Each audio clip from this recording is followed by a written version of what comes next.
সবকিছুই স্পষ্টভাবে দেখতে পাবেন। যেদিন থেকে আপনি নিজের ভুল মেনে নিতে শিখবেন, সেদিন থেকে সেই ভুল শোধরানোর প্রক্রিয়াও শুরু হয়ে যাবে। আপনি বুঝে যাবেন নিজের ভুল কিভাবে শোধরাতে হয়। তাই মনে রাখবেন, নিজেকে শ্রেষ্ঠ করে তোলার জন্য নিজের ভুল স্বীকার করা অত্যন্ত প্রয়োজনীয়। এই জীবনে শান্তি আনার জন্য ঈশ্বরকে মেনে নেওয়া অত্যন্ত প্রয়োজনীয়। সবসময় নিজের গুণ এবং নিজের দোষ মনে রাখবেন। আজীবন সুখী থাকবেন।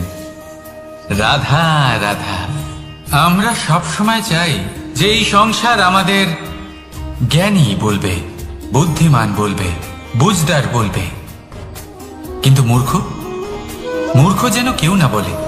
মূর্খ শব্দটা আমরা কেউ শুনতে চাই না, দূরে পালাতে থাকি। কিন্তু একটা সত্যি সবার কাছে অজানা, যে মূর্খ হওয়া হলো বুদ্ধিমান হওয়ার দিকে সর্বপ্রথম পদক্ষেপ।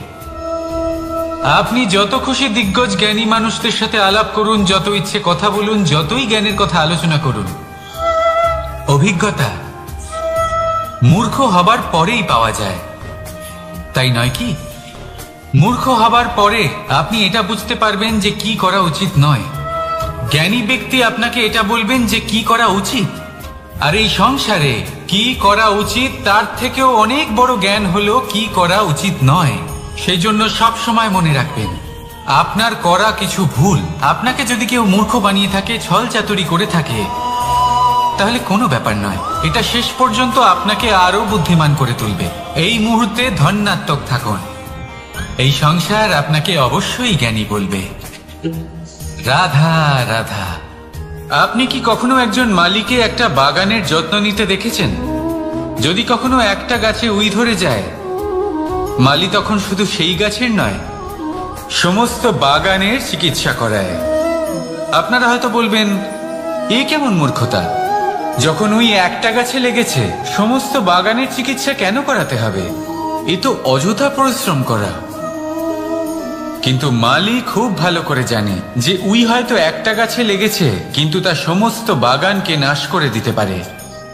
এবার মালির এই শিক্ষা, এই জ্ঞান অন্য অনেক জায়গাতে প্রযোজ্য। এই সংসারে আমরা শুধুমাত্র নিজের পরিবারের কথাই চিন্তা করি, তাদের যত্ন নিই, চেষ্টা করি যেন তারা ভালো থাকেন, সুখে থাকেন। আর সেই সময় এই সমাজের কিছু বিরোধী মনোভাব এই সমাজকে গ্রাস করে ফেলে, এই সমাজকে নষ্ট করে ফেলে। কিন্তু আমাদের নজর শুধু আমাদের পরিবারে থাকে।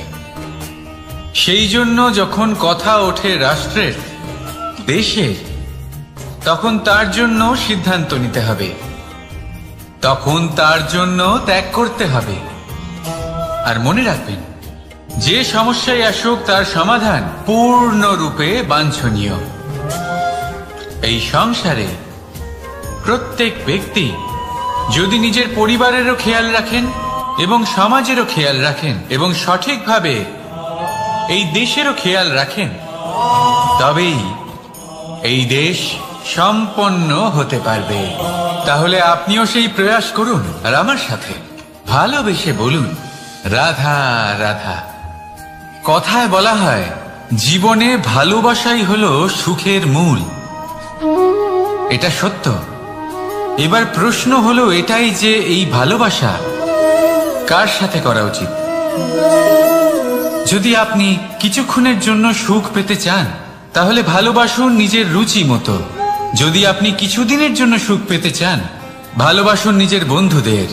যদি আপনি কয়েক মাসের জন্য, কয়েক বছর বা অনেক বছরের জন্য সুখী হতে চান, তাহলে ভালোবাসুন নিজের পরিবারকে, মাতা পিতা, নিজের সন্তান, স্বামী স্ত্রী, নিজের আত্মীয়দের। কিন্তু যদি আপনি চিরকালের জন্য সুখী হতে চান, তাহলে ভালোবাসতে হবে শুধু নিজের কর্মগুলিকে। কারণ সম্পর্ক যেমনই হোক না কেন, কখনো না কখনো ভেঙে যাবেই। এই সংসার হলো এমনই যে যাদের সঙ্গ আমরা পাই, তাদের সঙ্গ একদিন ত্যাগ করতে হয়। শুধু কর্মই হলো এমন এক সঙ্গ যা কখনো আপনাকে ত্যাগ করবে না। আপনার মৃত্যুর পরেও এই কর্ম আপনাকে বাঁচিয়ে রাখবে। তাই সবসময় মনে রাখবেন, এই কর্ম ধর্ম মনে করে পালন করা উচিত। জীবনের শেষ মুহূর্ত পর্যন্ত কর্মকে ভালোবাসুন, জীবনের শেষ মুহূর্ত পর্যন্ত সুখে থাকবেন। আর আমি তো সবসময় বলি, শুধু কর্ম করতে থাকো, ফলের চিন্তা করো না। তাহলে আসুন আর আমার সাথে ভালোবেসে বলুন, রাধা রাধা। দ্বিধাবোধ। অনেক সময় আমরা জীবনে সেই বাঁকে এসে পৌঁছই যেখানে আমরা বুঝতেই পারি না যে এবার কোন দিক নির্বাচন করা উচিত। কখনো এদিকে যাওয়া উচিত মনে হয়, কখনো ওদিকে যাওয়া উচিত মনে হয়, কখনো দুদিকেই যাওয়া প্রয়োজনীয় বলে মনে হয়, কিন্তু তা তো সম্ভব নয়। কখনো কখনো এটা মনে হয় যে এখানেই থেমে যাওয়া ভালো, কোথাও না যাওয়াই শ্রেয়। এবার একেই তো দ্বিধাবোধ বলে। সংসারে এমন কোনো দ্বিধা নেই যার সমাধান সম্ভব নয়। এই দ্বিধাবোধ স্বাভাবিক। আর আপনার এই দ্বিধাকে আমি একটু সরল করে দিই। দ্বিধাগ্রস্ত হয়ে নির্বাচন করলে তখন এটা মাথায় নিয়ে করবেন যে আপনার এই নির্বাচনের ফলে এই সংসারের ওপর, এই সমাজের ওপর কি প্রভাব পড়তে পারে। নিজের লাভ ক্ষতির বিষয়ে ভাবা ছেড়ে দিন আর কর্ম করুন সংসারের মঙ্গলের জন্য, আগামী প্রজন্মের মঙ্গলের জন্য। ভাবুন আপনার এই নির্বাচনের জন্য কিভাবে তাদের জীবনের উদ্ধার সম্ভব। কারণ এই ভাবনাই হলো উচিত ভাবনা। কারণ অনেক সময় ওষুধ একটু কড়া মনে হতেই পারে, কিন্তু এই ওষুধই তো রোগ মুক্তি ঘটায়। সেইভাবে আপনাকেও এই দ্বিধার মুহূর্তে কঠিন নির্বাচন করতে হতে পারে। এই কঠিন নির্বাচন জীবনে কঠিন পরিস্থিতিও আনতে পারে, কিন্তু যদি এই নির্বাচন ধর্মসঙ্গত হয়, যদি এর দ্বারা সংসারের মঙ্গল হয়, তাহলে এই নির্বাচনই হলো সঠিক নির্বাচন। আসুন আমার সাথে ভালোবেসে বলুন, রাধা রাধা। মানুষ নানান ধরনের বাসনা পোষণ করেন, তাদের নানান ইচ্ছে থাকে, অভিলাষা থাকে, নানান কামনা করতে থাকেন, স্বপ্ন দেখেন, প্রার্থনা করেন যেন তা সফল হয়, নিজের সম্পন্নতা কামনা করেন, আর শেষে নিরাশ হয়ে যান কারণ এসব কিছুই পান না। আপনাকে একটা ছোট্ট উদাহরণ দিই। জঙ্গলের রাজা কাকে বলা হয়? সিংহকে। এবার যেহেতু সিংহ বনের রাজা, তাই হরিণ তো তার কাছে এসে এটা বলতে পারে না যে আপনি হলেন বনের রাজা, তাই আপনি আমাকে মেরে ফেলুন, আমাকে খেয়ে ফেলুন আর নিজের ক্ষুধা নিবারণ করুন। এমন তো হয় না। সিংহ যতই বনের রাজা হোক, তাকেও পরিশ্রম অবশ্যই করতে হয়, তবেই তার ক্ষুধা নিবারণ হয়। সেইভাবেই আপনার সমস্ত স্বপ্ন, আপনার সমস্ত ইচ্ছে, আপনার সমস্ত অভিলাষা, সমস্ত আকাঙ্ক্ষা পূরণ হবেই, অবশ্যই হবে, পরিশ্রমের দ্বারা। শুধু ভাবলেই হবে না। তাহলে আপনিও জীবনে পরিশ্রম করুন, নিজের সমস্ত স্বপ্ন পূরণ করুন, আর আমার সাথে ভালোবেসে বলুন, রাধা রাধা। আপনি কি কখনো কোনো উঁচু পর্বতের শিখরে পৌঁছতে পেরেছেন? যদি পৌঁছে থাকেন বা যদি আপনি কোনো উঁচু পর্বতের শিখরে যান, তাহলে ভালো করে দেখবেন, আপনি যত উঁচুতে অগ্রসর হতে থাকবেন, আস্তে আস্তে সমস্ত বনস্পতি বিলুপ্ত হতে থাকে। তারপরে সমস্ত গাছপালা, পশু পাখি সব বিলুপ্ত হতে থাকে। শেষ পর্যন্ত সেই শিখরে থেকে যায় শুধুমাত্র শান্তি, নীরবতা। আমাদের মানুষের সাথেও এটাই হয়। মানুষ যখন আত্মবিকাশের পথে অগ্রসর হতে থাকে এবং নিজের জীবনের শিখরে পৌঁছতে চায়, তখন তার একা থাকা অত্যন্ত প্রয়োজনীয় হয়। আর তাকে তখন ত্যাগ করতে হয় নিজের সুখ স্বাচ্ছন্দ্য, নিজের সম্পত্তি, নিজের সমৃদ্ধি, নিজের সৌন্দর্য। দেখুন, জীবনের শিখরে পৌঁছনো একেবারেই সহজ কাজ নয়। এ হলো অত্যন্ত দুর্গম এক পথ। কিন্তু যদি আপনি সেখানে পৌঁছতে চান, তাহলে আপনাকে ত্যাগের প্রবৃত্তি জাগিয়ে তুলতে হবে। ত্যাগ কি সেটা জানতে হবে, কারণ ত্যাগের ফলেই মনে শান্তি আসে, আর সেই শান্তির ফলে মনে উৎপন্ন হয় প্রেম। আর এই প্রেমই হলো জীবনের অন্তিম লক্ষ্য। তাহলে আসুন আমার সাথে ভালোবেসে বলুন, রাধা রাধা। মানুষ বলেন প্রেমে অনেক শক্তি আছে, আর এটা সত্যিও বটে। প্রেমে এতটাই শক্তি থাকে যে শত্রুতার বড় বড় স্তম্ভকেও এত সহজে ফেলে দিতে পারে। কিন্তু আপনি দেখে থাকবেন, যারা অধিক শক্তিশালী হন তারা দুই ধার সম্পন্ন তরোয়ালের মতো হন। কারণ এই প্রেম যদি আচরণে থাকে, মনে থাকে, বিচার বুদ্ধিতে থাকে, তাহলে তা শুভ হয়। এই প্রেম সৃজন করে। কিন্তু প্রেম যদি ব্যবসার অঙ্গ হয়, যদি এই প্রেমের ব্যবহার নিজের স্বার্থ, নিজের অহংকারের জন্য করা হয়, তাহলে তা সংসারের বিনাশ ঘটাতে পারে। রাধা প্রেমের ব্যবহার করেছে শাম্বের কারণে, আর শাম্ব সেই প্রেমের ব্যবহার করেছে নিজের অহংকার, নিজের স্বার্থ সিদ্ধির জন্য। শেষ পর্যন্ত ক্ষতি শাম্বের হলো না, হলো প্রেমের। তাই মনের মধ্যে প্রেম ভাব অবশ্যই রাখুন, নিজের আচরণেও প্রেম ভাব বজায় রাখুন, কিন্তু সতর্কও থাকবেন আপনার এই প্রেম, একে নিয়ে কেউ ব্যবসা না করে ফেলে। আসুন আর এই ভালোবাসার সাথেই বলুন, রাধা রাধা। ফলটা দেখছেন আপনি? এটা সেই ফল যেটা গাছের সবচেয়ে উঁচু ডালে পাওয়া যায়, কিন্তু যখন এটা খসে পড়ে তখন এটা আকাশের দিকে যায় না যা ওপরে আছে, সে যায় সেই ভূমির দিকে যে নিচ থেকে তার দিকে তাকিয়ে থাকে। কেন? কারণ এই ফলের নিজের উচ্চতার ধারণা মাটির থেকে নিজের দূরত্ব দেখে হয়। এই ব্যাপারটাই আমাদের মানুষের জন্যও খাটে। যদি আপনি সম্পন্ন হন, তাহলে তাদের সাহায্য অবশ্যই করবেন যাদের সামর্থ্য আপনার থেকে কম, যাদের সাহায্যের অত্যন্ত প্রয়োজন। আপনার সামর্থ্য বেশি কারণ তাদের আপনার থেকে সামর্থ্য কম। দেখুন, জীবনে আনন্দ শুধু বড় হওয়ায় নয়, বরং তাদের সাহায্য করেও আছে যারা কোনো কারণবশত আপনার থেকে নিচে রয়ে গেছেন। আর যখন একটা ফল এই কথাটা বুঝতে পারে, তখন আপনি নয় কেন, রাধা রাধা। সময় বড়ই বিচিত্র অনুভব দেয়। যখন অপেক্ষা করছেন তখন অনেক লম্বা হয়ে যায়। প্রতিটা মুহূর্ত একটা গোটা দিনের মতো মনে হয়। ঠিক সেইভাবেই যদি কোথাও যেতে দেরি হয়, তখন সময় দৌড়তে থাকে, প্রসন্নতায় বয়ে যায় আর নিরাশায় থমকে যায়। আপনদের সাথে থাকলে সময়ের খেয়ালই থাকে না, শত্রুদের সাথে থাকলে সেই সময়ই খারাপ হয়ে যায়। কিন্তু এটাই কি সত্যি বাস্তব? না, সময় তো সময়ই হয়, নিজের গতিতেই চলে সে। শুধু সেই গতির আভাস আমাদের মানসিক অবস্থা অনুযায়ী বদলে যেতে থাকে। তাই এই সমস্যা সময়ের নয়, আমাদের মানসিকতা। তাই নিজেকে খুশি রাখুন, অন্যদেরও খুশি রাখুন। আগের সমস্ত ঘটনা ভুলে যান আর একটা উজ্জ্বল ভবিষ্যতের দিকে অগ্রসর হন। সময় সবসময় ভালোই লাগবে। প্রেম করুন সবার সাথে, সময় সবসময় সুখেই কাটবে। রাধা রাধা। অগ্নি জীবনে খুব মহত্বপূর্ণ হয়।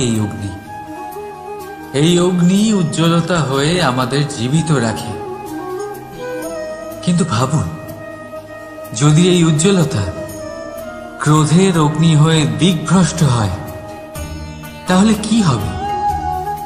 একটা ছোট পাতা দিয়ে শুরু করে গোটা বনকে ছারখার করে দিতে পারে।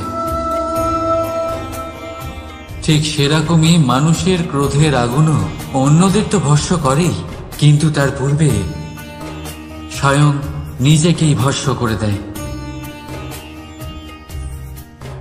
তাহলে কি করা যায়? কি করে নিয়ন্ত্রণ করা যায় তাকে? উত্তর হলো, তাতে জল ঢেলে দিয়ে জলের মতো বইতে দিন একে। ঠিক সেইভাবে যেমন সূর্য নিজের অগ্নিকে তেজ বানিয়ে আপনার কাছে পৌঁছে দেয়। এটাই পার্থক্য। সূর্যের অগ্নি আর ক্রোধের অগ্নির মধ্যে। সূর্যের অগ্নি বিচ্ছুরিত হয়ে প্রতিফলিত হয়ে আসে, আর সেই জন্যই তাকে তেজ বলা হয়। অন্যদিকে আমাদের ক্রোধের আগুনের কোনো সীমাই থাকে না। তাহলে নিজের অন্তরের শক্তিকে ক্রোধের আগুন বানিয়ে জ্বালাতে চান, নাকি উজ্জ্বলতা বানিয়ে বিস্তারিত করতে চান? সিদ্ধান্ত আপনার। রাধা রাধা। এই সংসার অনেকটাই বড়, আর আমরা তার কাছে অত্যন্ত নগণ্য। এই সংসারে এমন অনেক মানুষ পাওয়া যায় যারা বোঝান যে এই সংসারটা কতটা বড়, কতটা অদ্ভুত, কতটা সুন্দর। আর এই সংসার রচনা করে পরমেশ্বর কত মহান এক কাজ করেছেন। কিন্তু আপনি এই জীবনে মাত্র কয়েকজন মানুষকেই পাবেন যারা আপনাকে এইটা বলবেন যে এই সংসারে আপনি কতটা গুরুত্বপূর্ণ, আপনি কতটা অদ্ভুত। যদি আপনি তাদের সাথে থাকেন তাহলে তারা নতুন কিছু সৃষ্টি করতে পারেন, এই সংসারকে আরো কতটা পবিত্র করতে পারেন। তাই এই সংসারকে গুরুত্ব না দিয়ে সেই মুষ্টিমেয় কিছু মানুষকে গুরুত্ব দিন, কারণ তারাই হলো আপনার আপনজন, আর তারাই আপনাকে সঠিক পথে চালিত করবে। মানুষকে তো বর্ষার স্রোতও বয়ে নিয়ে যেতে পারে, তাকে সাগরও ডুবিয়ে দিতে পারে, কিন্তু গঙ্গা জল সবচেয়ে বেশি শুদ্ধ, কারণ তার কয়েক ফোঁটা মানুষকে মুক্ত করে দেয়। রাধা রাধা। এ হলো একটা পাতলা সুতো। ভাবছি যদি এটা দিয়ে আমি পোশাক বানাই তাহলে নিজের জন্য কত সুন্দর একটা পোশাক বানাতে পারবো। কিন্তু যদি এটা আমি,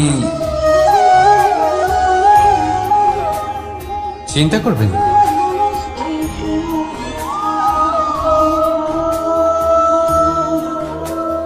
দেখুন এই সুতো জোড়া লেগে গেল। শুধু পার্থক্য হচ্ছে এটাই যে আগের মতো এটা আর সরল নেই, আর এটার দৈর্ঘ্য আগের থেকে কিছুটা কমে গেছে।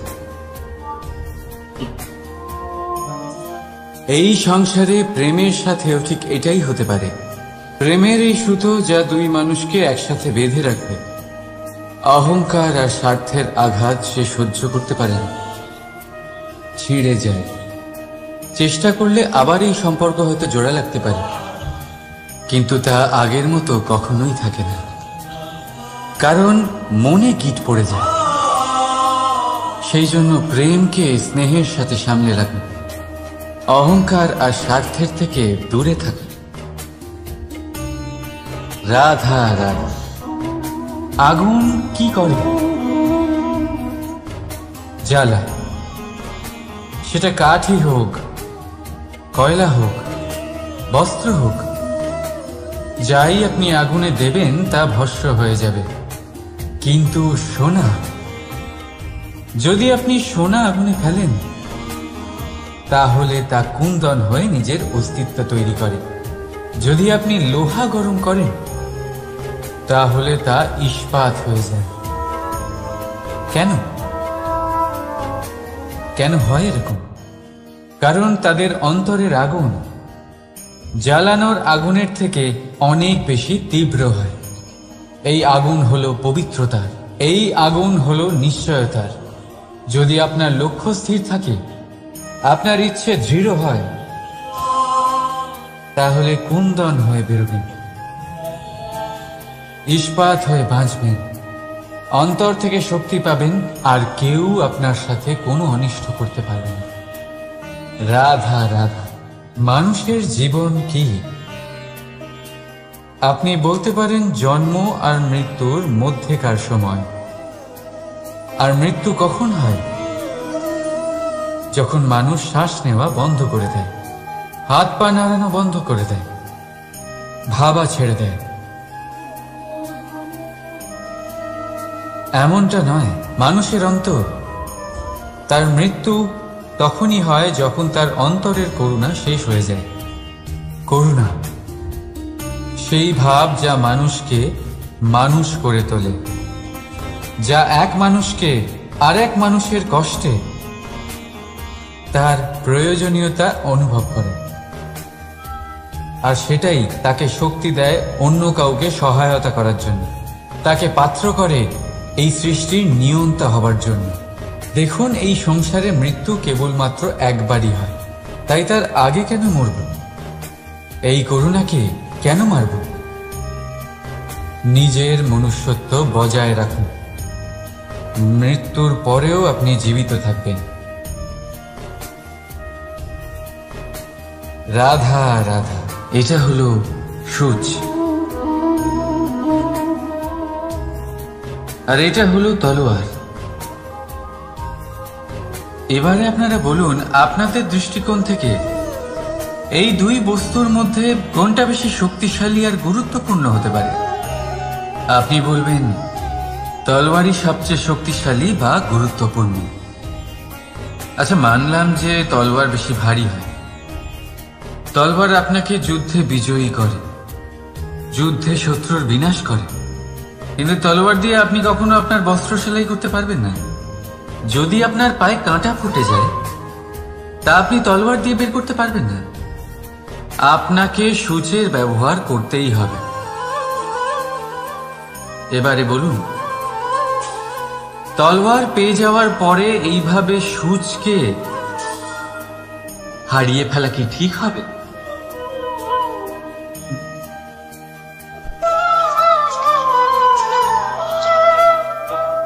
ঠিক সেইভাবেই জীবনে সম্পন্ন বন্ধু পাওয়ার পরেও আপনার সেই বন্ধুদের হারাবেন না যারা কম সম্পন্ন, দরিদ্র। কারণ তারা আপনার সাথে তখন ছিলেন যখন আপনি কিছুই ছিলেন না, আর জীবনে দরকার পড়লে তারাই আপনার কাজে আসবে, সম্পন্ন বন্ধু নয়। তাই যাকে ভালোবেসেছেন তার সাথে বন্ধুত্ব পালন করুন, চিত্ত আনন্দে জেগে উঠবে। রাধা রাধা। পঞ্চমহাভূত জীবন রচনায় এর অবদান অনস্বীকার্য। এই পঞ্চমহাভূত আসলে কি? জল, বায়ু, অগ্নি, মাটি আর আকাশ। এবার শুধুমাত্র জীবন রচনায় এর অবদান আছে তা নয়, শুধু শরীর রচনাতে এর যোগদান আছে তা নয়, বরং এরা হলো আমাদের জীবনের সবথেকে বড় শিক্ষক। এবার আপনারা সকলে চমকে যাবেন, হয়তো আপনারা এই দৃষ্টিভঙ্গি দিয়ে কখনো দেখেননি। আমি আজ আপনাদের বোঝাবো। এদের মধ্যে সবথেকে বড় তত্ত্ব জল। এ আমাদের কি শেখাচ্ছে? এই জল, এর নামই হলো জল, কিন্তু এ কখনোই আমাদের জ্বালায় না, আমাদের জ্বলনের কারণ হয় না। তাহলে কি করে? আমাদের তৃষ্ণা মেটায়, আমাদের শীতলতা প্রদান করে, জীবন দান করে। এর দ্বারা আমরা কি শিক্ষা লাভ করি? যে আপনার উৎপত্তি যেখান থেকেই হোক না কেন, আপনি যেখানেই জন্মগ্রহণ করুন না কেন, আপনার কর্ম সর্বদা শ্রেষ্ঠ হওয়া উচিত। আপনি জলকে যে কোনো পাত্রে রাখুন না কেন, সে সেই অনুসারেই নিজের আকার ধারণ করে নেয়। এর দ্বারা আমরা কি শিক্ষা পাই? এই শিক্ষাই পাই যে যে কোনো পরিস্থিতিতেই নিজেদের মানিয়ে নিতে হবে, নিজেকে সেরকম করে নিতে হবে। যে দেশেই থাকি না কেন, যে স্থানেই থাকি না কেন, যে পরিস্থিতিতেই থাকি না কেন, যে ব্যক্তির সাথেই থাকি না কেন, আমাদের সুখময় হয়ে জীবন অতিবাহিত করা উচিত। দেখুন, আমাদের কত বড় একটা শিক্ষা দিল এই জল, যা আমরা কোনোদিন দেখতেই পাইনি। নিজেকে জলের মতোই করে তুলুন, সুখের ধারায় স্বাচ্ছন্দ্যে প্রবাহমান হতে থাকবেন আপনি। নিজের আকারকে ভেঙে ফেলুন, নিজের সীমা লঙ্ঘন করুন। আপনি অবশ্যই একদিন মহানুভবতা অনুভব করবেন। তাহলে আসুন আর আমার সাথে ভালোবেসে বলুন, রাধা রাধা। জীবনের পঞ্চমহাভূতের দ্বিতীয় তত্ত্ব হল মাটি, ভূমি, ধরা, যে ধারণ করে, যা আমাদের সকলকে ধারণ করে, ভালো হোক বা মন্দ, নিজের কর্তব্য পালন করে। আর এটাই শিক্ষা আমাদের জন্য। আমাদেরকেও আমাদের সকল কর্তব্য পালন করতে হবে, তা সে আমাদের নিজেদের প্রতি হোক, আমাদের পরিবারের প্রতি হোক, সমাজের প্রতি হোক বা ঈশ্বরের প্রতি। এই শিক্ষা আমাদের মাটি দিয়ে থাকে, এ আমাদের পদতলে পিষ্ট হয়েও তার বদলে আমাদের বনস্পতি প্রদান করে।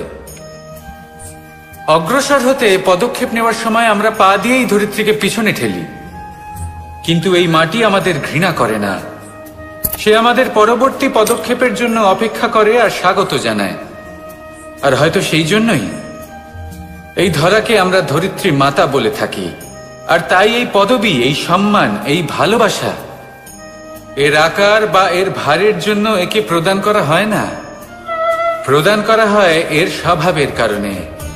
আপনিও যদি ধরিত্রীর মতো হতে পারেন, যদি আপনিও নিজের সকল কর্তব্য পালন করেন, বিশ্বাসের সাথে তা স্বীকার করে নিতে পারেন, যদি অন্য কারোর সাফল্যেও আপনি প্রসন্ন হতে শিখতে পারেন, যদি আপনি একটু কষ্ট সহ্য করে অন্য কাউকে প্রসন্নতা প্রদান বা অন্য কাউকে সেবা করতে পারেন, তাহলে আপনিও মাটির মতোই মহান হয়ে উঠতে পারবেন।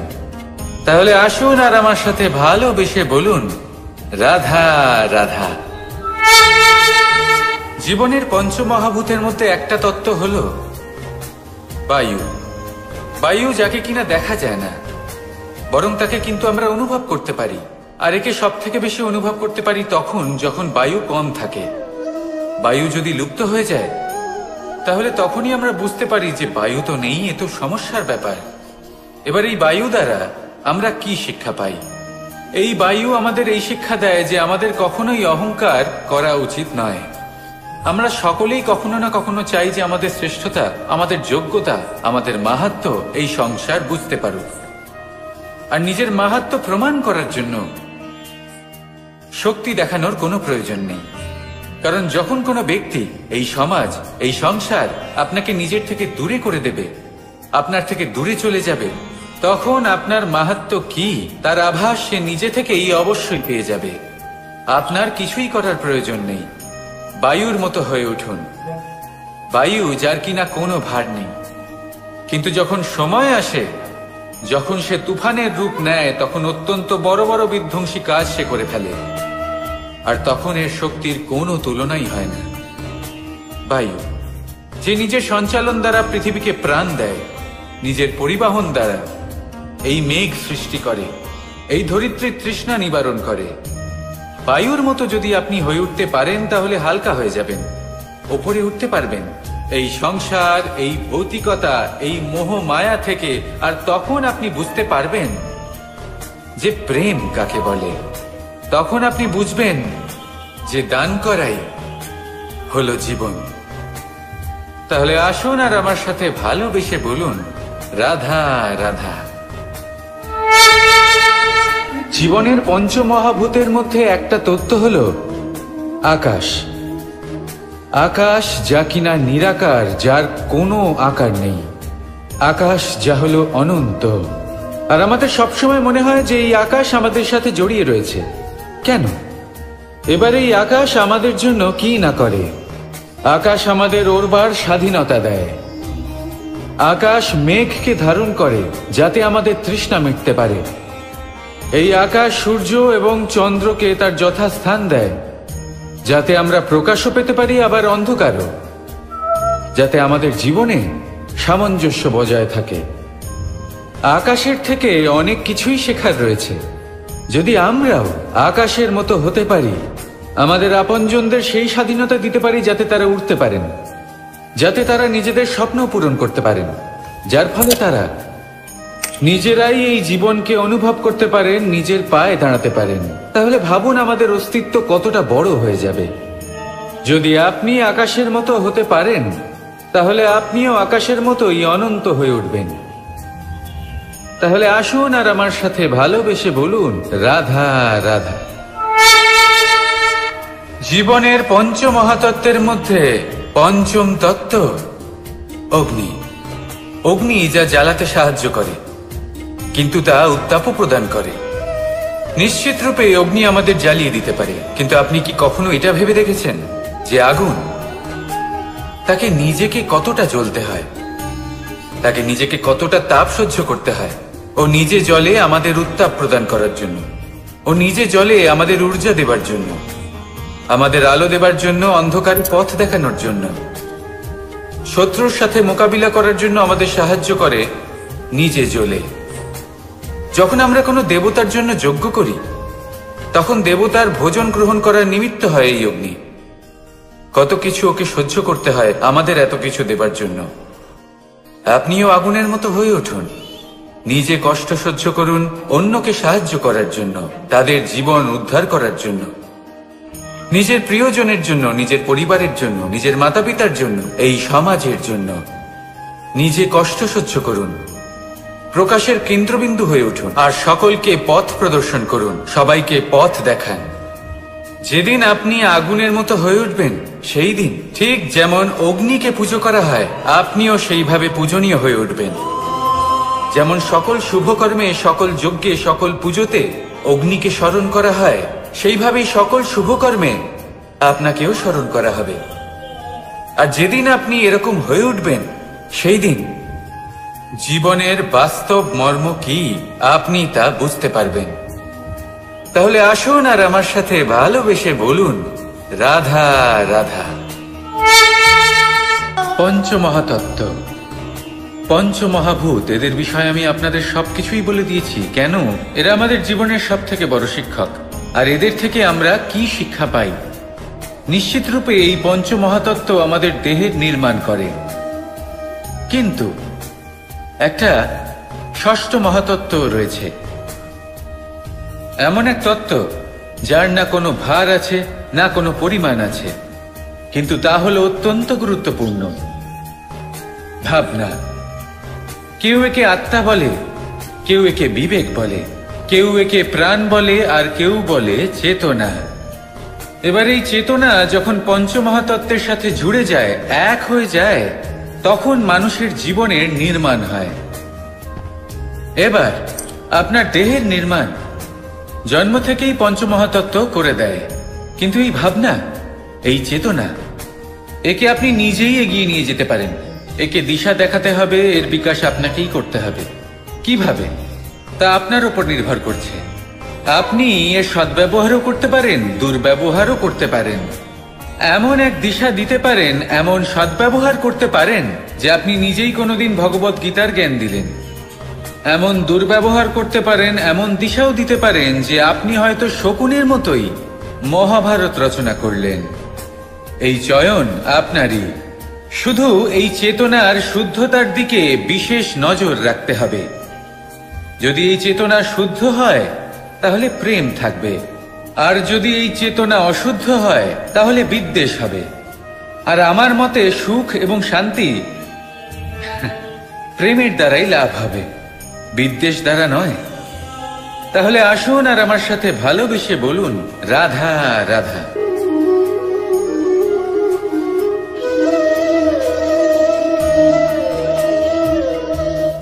নারী জন্মসূত্রে কারোর কন্যা, ধর্মসূত্রে কারোর পত্নী, আর কর্মসূত্রে কারোর মা। আমাদের মনে এই ছবি আঁকা রয়েছে একজন নারীকে নিয়ে, তাই না? একটা অতুলনীয় ভূমিকা রয়েছে নারীদের আমাদের জীবনে, আর নারী ছাড়া আমরা কিছুই নই। কিন্তু অধিকার, সেখানে আমরা একটা ভুল করে বসি। যখন নারী একজন কন্যা থাকে, যখন সে জন্ম নেয়, তখন তার ওপর অধিকার থাকে তার পিতার। আর তারপর যখন বিয়ে হয়ে যায়, তখন তার অস্তিত্বের ওপর অধিকার থাকে তার স্বামীর। আর যখন তিনি মা হন, তখন নিজেই তিনি জীবনের সমস্ত অধিকার দিয়ে দেন তার সন্তানকে। কিন্তু আমরা কি কখনো এটা ভেবেছি, এই জীবন হলো তার নিজের? যে নারী সবার কল্যাণ করছেন, তার জীবনের অধিকারও তার কাছেই থাকা উচিত, তাই না? তার নিজের জীবনের সিদ্ধান্ত সে নিজেই নিতে পারেন, নিজেই নিজের ভাগ্যের রচয়িতা হতে পারেন। আর এর জন্য আমাদের নিজেদের পাল্টাতে হবে, দৃষ্টিভঙ্গি পাল্টাতে হবে। কারণ এই ধারণা সেটা আজ বা কালকের ব্যাপার নয়, এটা ঘটে চলেছে বহু বছর ধরে, আর চলতেই থাকবে যদি আমরা এটা না বদলাই। আর এটা তখনই সম্ভব হবে যখন আমরা নিজেদের মধ্যে পরিবর্তন আনব। তাই আজকের পর থেকে, এই মুহূর্ত থেকে, কোনো নারীর ওপর অকারণ অধিকার স্থাপনের আগে সহস্রবার ভেবে দেখবেন। কারণ যখন নারী নিজের অধিকার কেড়ে নিতে বাধ্য হবেন তখন শুধু এবং শুধুমাত্র বিনাশই ঘটবে।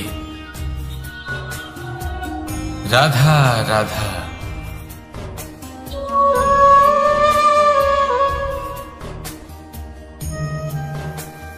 নারী, পুরুষরা যাকে নাম দিয়েছেন ত্রিয়া, কেন দিয়েছেন, কে দিয়েছেন, কেউ তা জানে না। কথায় আছে পুরুষরা ভাবেন যে ত্রিয়া, ভাবেন একরকম, বলেন অন্য কিছু আর করেন অন্য কিছুই। কিন্তু সত্যিটা কি এটাই? আসল সত্যি হলো এটাই যে ত্রিয়া হলো সেই চরিত্রহীন পুরুষ আর কেউ নয়। সেই পুরুষ যারা নারীকে বলেন যে আপনি হলেন মা, আপনি হলেন দেবী, আপনি হলেন বোন। আর ভাবেন কি? ভাবেন যে এই নারী হলো আমাদের পায়ের ধুলো আর কিচ্ছু নয়। আর কি করেন? ওনাদের মাথায় ওনাদের খোপায় মালা পরিয়ে দিয়ে ভাবেন যে ওনারা হলেন তাদের পায়ের ধুলোর সমান। একজন নারীর সম্মান ভঙ্গ করেন, তাদের দাসী মনে করেন। ভুলবেন না, যত্র নারীয়াস্ত পূজ্যন্তে রমন্তে তত্র দেবতা। অর্থাৎ যেখানে নারীকে পুজো করা হয় সেখানে ঈশ্বর বাস করেন, আর যেখানে নারীকে অপমান করা হয় সেখানে ঈশ্বর এবং ভাগ্য এই দুই রুষ্ট হয়। মনে রাখবেন, যদি নারী কল্যাণকারী হতে পারেন তাহলে নারী মহাচণ্ডী রূপও ধারণ করতে পারেন। যদি একজন নারী মাতা হয়ে জন্মদান করতে পারেন তাহলে নারী মৃত্যু হয়ে বিনাশও করতে পারেন। যেখানে নারী অপমানিত হবেন সেখানে মহান ভারতও মহাভারতের পথে অগ্রসর হতে পারে। তাই মনে রাখবেন, নারীর অপমান যেন কখনোই না ঘটে। আর যদি কোথাও নারীর অপমান হয় তার অর্থ হলো আপনার বিনাশ আপনার দিকেই আসছে। আর এটা হলো তার প্রথম পদক্ষেপের প্রথম পদধ্বনি। রাধা রাধা। যদি সন্তান কোনো দুষ্কর্ম করে তাহলে সেই অপরাধ শুধু কি সেই সন্তানের? না, যদি সন্তান দুষ্কর্ম করে তাহলে অপরাধী তার মাতা পিতাও, যারা পুত্রমোহর কারণে সেই অনুচিত কাজে তাকে বাধা দেননি। অপরাধী হলেন তার পিতামহ, যিনি নিজের কর্তব্যবোধের কারণে নিজের পরিবারের যত্ন নেননি, যিনি সন্তানকে কখনো শাস্তি দেননি। অপরাধী হলেন তার সেই গুরুও, যিনি নিজের শিষ্যের সেই দুষ্কর্ম দেখেও তাকে প্রতিহত করতে পারেননি। একজন হবু রাজার কর্তব্য হলো নিজের প্রজার কাছে সে যেন এক উদাহরণ প্রস্তুত করতে পারে। কিন্তু যদি এত অনুচিত উদাহরণ প্রস্তুত হয়ে থাকে তাহলে মা বাবার, বাড়ির বয়োজ্যেষ্ঠদের কর্তব্য হলো ওনারা যেন সেটা সেখানেই থামান, হয় ভালোবেসে নয়তো শাস্তি দিয়ে। যদি না থামানো হয় তাহলে মহাভারত অবশ্যম্ভাবী। অনেক ব্যক্তির মনে একটা প্রশ্ন জাগে আমাকে আর রাধাকে নিয়ে। বলেন যে না আমি আর রাধা একসাথে থাকি, না আমাদের বিয়ে হয়েছে, আমি এখানে দ্বারকাতে ও ওখানে বর্ষণাতে, তাও এত ভালোবাসা কি করে? এ কেমন সম্পর্ক? আমি তাদের একটা সহজ কথা বলতে চাই। আপনি কখনো আয়নার দিকে দেখেছেন? নিজের দুই চোখের দিকে তাকিয়ে জিজ্ঞাসা করুন, এই দুই চোখ একসাথে কেন বন্ধ হয়, একসাথে কেন খোলে, একসাথে কেন ঘুমোয়, একসাথে কেন কাঁদে? আজীবন কোনো এক মানুষের সাথে সম্পর্ক রাখা অবশ্যই সম্ভব, তাদের সাথে দেখা না করে। আমার আর রাধার ভালোবাসাও কিছুটা এরকমই, আর কিছুটা এরকমই হয় ভালোবাসা দুই নয়নের মতো, যারা কখনোই মিলিত হবে না, কিন্তু চিরকালের জন্য একসাথে জুড়ে থাকবে। এই অনুভূতি নিঃস্বার্থ হয়, আর এই নিঃস্বার্থ ভালোবাসা আপনাকে আনন্দের পথে অগ্রসর করে। জীবনে সবসময় নিঃস্বার্থভাবে ভালোবাসুন, শুধুমাত্র আনন্দই পাবেন। তাহলে আসুন আমার সাথে নিঃস্বার্থভাবে ভালোবেসে বলুন, রাধা রাধা। মানুষ, কোন ব্যক্তির নির্মাণ হয় কিভাবে?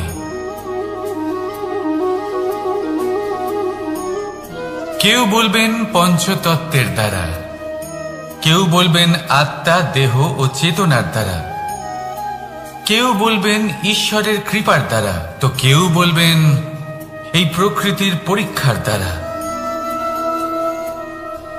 না, বন্ধুদের পাশে থাকার অনুভূতি আমাদের রোগ নিরাময়ে সাহায্য করে। কখনো যদি আমরা নিরাশ হয়ে পড়ি, তখন যদি আমাদের কোনো আপনজন আমাদের দুটো ভালো কথা বলে, তখন আমাদের মনোবল বেড়ে যায়। ঠিক তেমন সংসারের এই রঙ্গমঞ্চে যদি আপনি পীড়িত অনুভব করেন, কিছু শুভ কথা আলোচনা করুন, কিছু স্তুতি গান করুন, কিছু মুহূর্তের জন্য হলেও নিজের ইষ্টদেবের কথা স্মরণ করুন আর প্রার্থনা করুন। সাহস বাড়বে, শক্তিও বৃদ্ধি পাবে এবং সামনে এগিয়ে চলার পথও দেখতে পাবেন। তখন এই মন প্রসন্ন হয়ে বলবে, রাধা রাধা।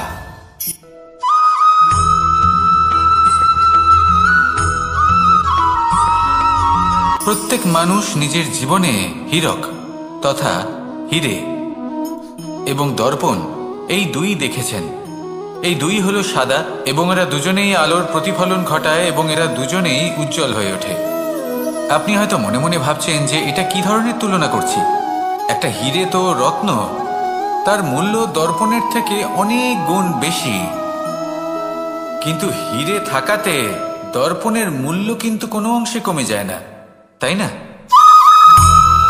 মানুষ যখন হীরে নিজের হাতে নেয় তখন সবার আগে কি খোঁজে? দর্পণ, যাতে তার মধ্যে দিয়ে দেখে সে বুঝতে পারে যে সেই হীরে আদৌ তার শোভাবর্ধন করছে কিনা, তাকে ভালো দেখাচ্ছে কিনা, প্রসাধনের জন্য সেটা ব্যবহার করা ঠিক হবে কিনা। অর্থাৎ হীরের উপস্থিতিতে দর্পণের গুরুত্ব কম হলো না, দর্পণের কারণে হীরের মূল্য বোঝা গেল। আমাদের জীবনেও ঠিক এরকমই ঘটে। আপনারা যদি সংসারে নিজের আশেপাশে দেখেন, এমন অনেক মানুষ দেখতে পাবেন যারা নিজেদের ক্ষেত্রে মহান স্থানে পৌঁছেছেন, নিপুণ এবং শ্রেষ্ঠ হয়েছেন। আর তাদের মধ্যে আপনার নিজের মনে হয় যেন আপনি হলেন দর্পণ। নিজেকে ছোট মনে করবেন না। আপনার মূল্য কম হচ্ছে না, আপনার নিজস্ব মূল্য আছে। আর যদি আপনার অস্তিত্ব না থাকে, তাহলে ওনাদের অস্তিত্বের মূল্য সংসার বুঝতেই পারবে না। জীবনে সবসময় চেষ্টা করবেন যাতে আপনি আরো বেশি শ্রেষ্ঠ হয়ে উঠতে পারেন। আপনি নিজে যে স্থানে আছেন সেটাকে ছোট মনে করবেন না, তারও নিজস্ব একটা মূল্য আছে। যদি আপনি হীরে হয়ে থাকেন তাহলে অহংকার করবেন না, যদি আপনি দর্পণ হয়ে থাকেন তাহলে নিজেকে ছোট মনে করবেন না। আসুন আর আমার সাথে ভালোবেসে বলুন, রাধা রাধা।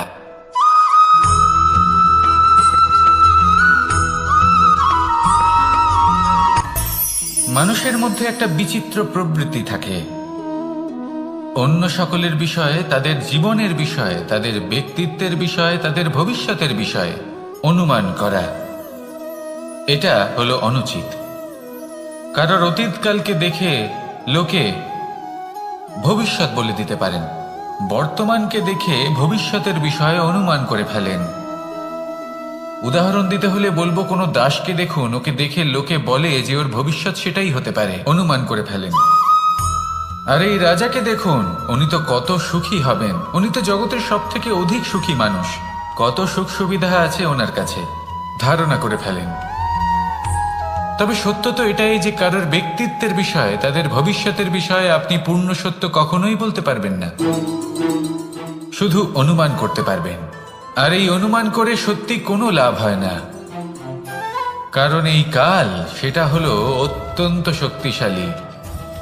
কালো থেকে কালোতর কয়লাকেও হীরেতে পরিণত করতে পারে। অনেক বড় বড় রাজাকেও বিদূষক বানিয়ে ফেলতে পারে এক মুহূর্তেই। তাহলে আপনি অনুমান করে কি লাভ? কি পেলেন অনুমান করে? সেই জন্য কারোর বিষয়ে কোনো অনুমান করবেন না, তার ভবিষ্যতের বিষয়ে অনুমান করতে যাবেন না, কারোর বিষয়ে কোনো ধারণা করে নেবেন না। কিছু করতে হলে ভালোবাসুন, সবার মধ্যে ভালোবাসা ছড়ান, সবার মধ্যে ধন্যাত্মক ভাব ছড়ান। এই মন প্রসন্ন হয়ে বলবে রাধা রাধা।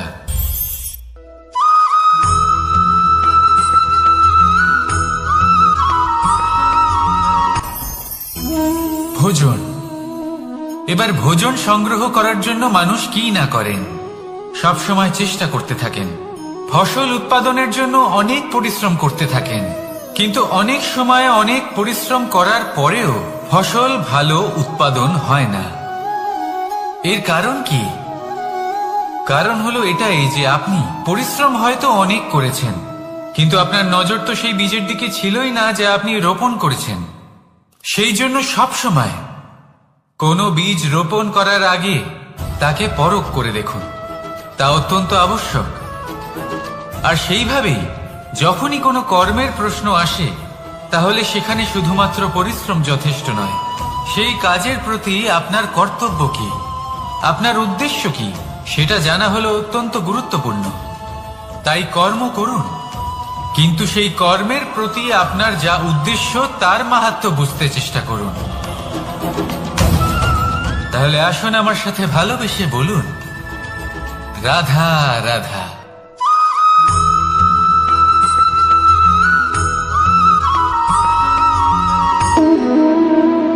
সম্পর্ক হলো আমাদের জীবনের একটি আধার। কিছু সম্পর্ক এমন যা আমরা জন্মসূত্রে লাভ করি, যেমন পরিবার, মা, বাবা। কিছু সম্পর্ক আছে যা আমরা জীবনে অর্জন করে থাকি, তা সে প্রেমের হোক, স্নেহের হোক বা বন্ধুত্বের। এই সকল সম্পর্ক লাভ করার বা গড়ে তোলার 5টি ধাপ রয়েছে। প্রথম ধাপ, কোনো ব্যক্তির সাথে আলাপ হওয়া, তার সাথে কথা বলা বা তাকে দেখা। দ্বিতীয় ধাপ, সে ব্যক্তিকে আমাদের ভালো লাগা। তৃতীয় ধাপ, আমাদের এটা চাইতে শুরু করা যে জীবনে এই ব্যক্তি যেন আমাদের বন্ধু হন, আমাদের জীবনে থাকে, বা আমাদের কাউকে ভালোবেসে ফেলা। আর এটা আমাদের ভাবা বা চাওয়া যে সেই ব্যক্তি যেন আজীবন আমার সাথে থাকেন, আমার জীবনে আমার সাথী হয়ে। চতুর্থ ধাপ, লাভ করা। এবার এই ধাপটি অনেক মানুষের পক্ষেই খুবই সরল হয়, বড়ই সরলভাবে নিজেদের সঙ্গীকে লাভ করে থাকে। কিছু মানুষের জন্য এই ধাপ অত্যন্ত কঠিন হয়ে থাকে। অনেক প্রতিকূল পরিস্থিতির উপর জয়লাভ করে তারা সঙ্গীকে লাভ করেন, কিন্তু লাভ অবশ্যই করেন। এরপরে আসে পঞ্চম, অন্তিম এবং সব থেকে গুরুত্বপূর্ণ ধাপ। সেটা হলো সেই সম্পর্ক পালন করা। এটা হলো এমন এক বিষয় যা প্রত্যেক মানুষের শেখা উচিত। যদি ব্যক্তি নিজের জীবনে সম্পর্ক রক্ষা করতে শিখে যান, তবে প্রত্যেক সম্পর্ক তার জীবনকে স্বর্গ করে তুলবে। আসুন আর আমার সাথে ভালোবেসে বলুন রাধা রাধা।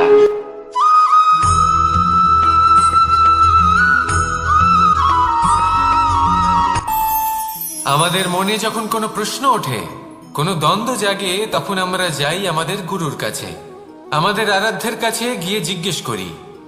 এইভাবেই একদিন আমি পৌঁছলাম আমার আরাধ্যের কাছে, আমার মহাদেবের কাছে, আর ওনাকে প্রশ্ন করলাম যে মহাদেব, জীবনে আনন্দ পাওয়ার, উৎসব পালনের, প্রেম ভাগ করে নেবার, জীবনকে উপভোগ করে নেওয়ার সর্বশ্রেষ্ঠ সময় কোনটা? মহাদেব হাসলেন আর উনি বললেন, জীবনে উৎসব পালনের সব থেকে শ্রেষ্ঠ দিন হল মৃত্যুর ঠিক আগের দিনটা। প্রেম ভাগ করে নেওয়ার সব থেকে শ্রেষ্ঠ মুহূর্ত হল মৃত্যুর ঠিক আগের মুহূর্ত। জীবনকে উপভোগ করে নেওয়ার সর্বশ্রেষ্ঠ প্রহর হল মৃত্যুর 1 প্রহর পূর্বে। তখন আমি চমকে গেলাম। আমি বললাম, কিন্তু মহাদেব, মৃত্যু তো অনিশ্চিত, আমরা জানিও না কবে আমাদের মৃত্যু হবে। মহাদেব আবার হাসলেন। উনি বললেন যে যদি আমরা এভাবে জীবন কাটাই যে আমরা জীবনের প্রত্যেক দিন, প্রত্যেক মুহূর্ত, প্রত্যেক প্রহর শেষ বলে মনে করি, তাহলে আমাদের সমস্ত জীবন আনন্দের সাথেই অতিবাহিত হবে। কি বলেন?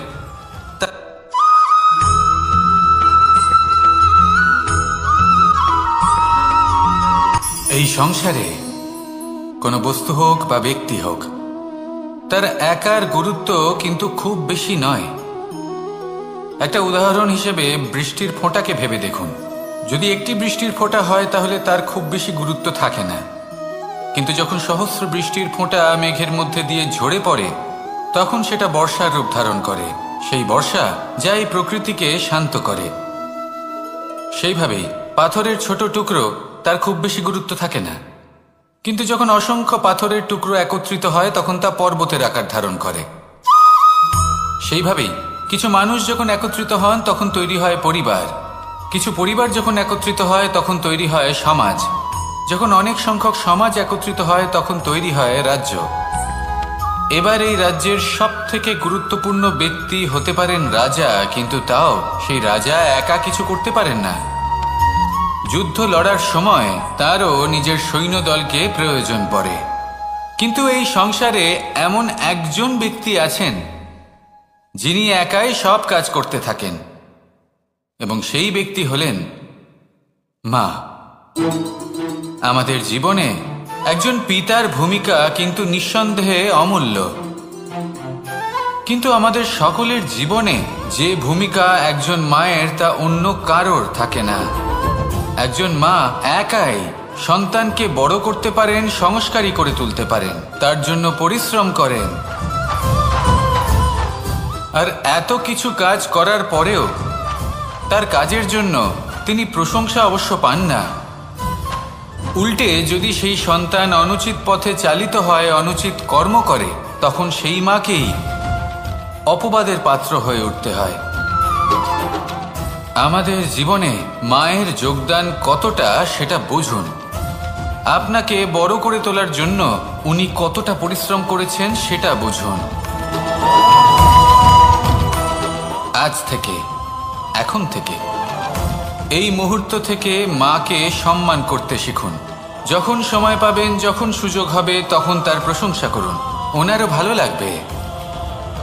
আর মায়ের এই মমতার জন্য, তার এই ভূমিকার জন্য আসুন সবাই মিলে আমরা তাকে প্রণাম করি, আর সকলে মিলে ভালোবেসে বলি রাধা রাধা।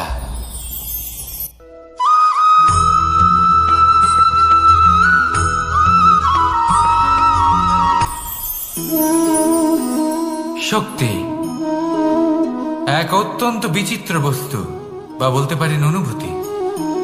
পিতা সবসময় চান যেন তিনি তার শক্তি পুত্রকে। আসুন আপনাকে সহজে বোঝাই। যদি আপনি সুপাত্র হন আর আপনাকে শক্তি দেওয়া হয়, তাহলে আপনি সেই শক্তির গুরুত্ব বুঝবেন, কোথায় সেই শক্তি প্রয়োগ করা উচিত সেটা বুঝবেন। আর এটা যেহেতু অর্জন করা শক্তি হবে, সেই শক্তির অপব্যবহার হবে না। কিন্তু যদি এই আপনি কুপাত্র হন আর যদি আপনাকে এই শক্তি দেওয়া হয়, তাহলে কি হবে? দেখতে গেলে এই শক্তি আপনি দান হিসেবে পেয়েছেন, তাই না আপনি এই শক্তির গুরুত্ব বুঝবেন, আর না এর প্রয়োগ আপনি জানবেন। তার অপব্যবহার হওয়া সুনিশ্চিত। তাই যদি আপনি কোনো শক্তি অর্জন করতে চান, তাহলে আগে তার যোগ্য হয়ে উঠুন। পুত্র নয়, পাত্র হয়ে উঠুন। আর আমার সাথে ভালোবেসে বলুন রাধা রাধা।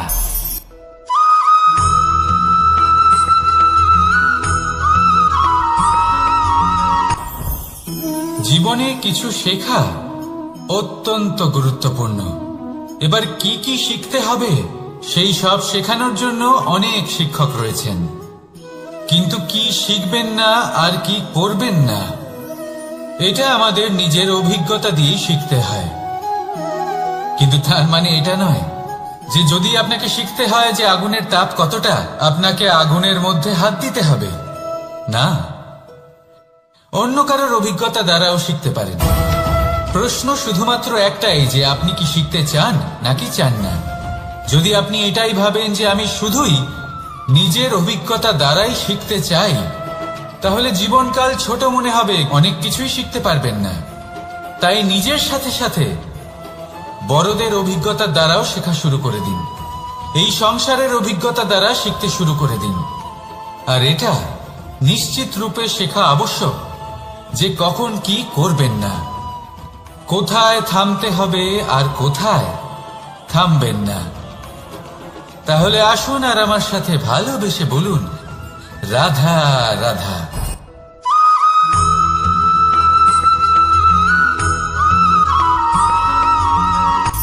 সূচের শেষে একটি ছিদ্র থাকে, যার দ্বারা আমরা এই সুতো পরাতে পারি। আর তারপর সূচের সাহায্যে এই সুতো দিয়ে বস্ত্র সেলাই করা যায়। কিন্তু যদি সুতোটা সোজা করে ধরা না হয়, তাহলে সূচে কখনো এই সুতো পরানোই সম্ভব নয়। যদি এতে কোনো গিঁট পড়ে, তখন তা কখনোই এই ছিদ্র দ্বারা প্রবেশ করা সম্ভব নয়। ঠিক এইভাবেই যদি আপনি কারোর জীবনে প্রবেশ করতে চান, কারোর অন্তরে প্রবেশ করতে চান, তাহলে আপনাকেও সহজ থাকতে হবে। এতে কোনো গিঁট থাকলে চলবে না, অর্থাৎ মনে যাতে কোনো মালিন্য না থাকে, যেন কোনো কুচিন্তা না থাকে। যদি এসব থাকে, তাহলে আপনি কখনো কারোর জীবনে প্রবেশ করতে পারবেন না। আর যদি কোনোভাবে আপনি প্রবেশ করেও যান, তাহলে তার মনে ঘর করতে পারবেন না। নিজেকে এই সুতোর মতন করে তুলুন, সহজ। মনে যেন কোনো কুচিন্তা না থাকে, সবার প্রতি যেন সদ্ভাবনা থাকে, শুভ চিন্তা থাকে। এমনটা করতে থাকুন। এমন একটা দিন আসবে যেদিন এই সমস্ত সংসারের ব্যক্তির মনে আপনি বাস করবেন। আর তখন এই মন প্রসন্ন হয়ে বলবে, রাধা রাধা।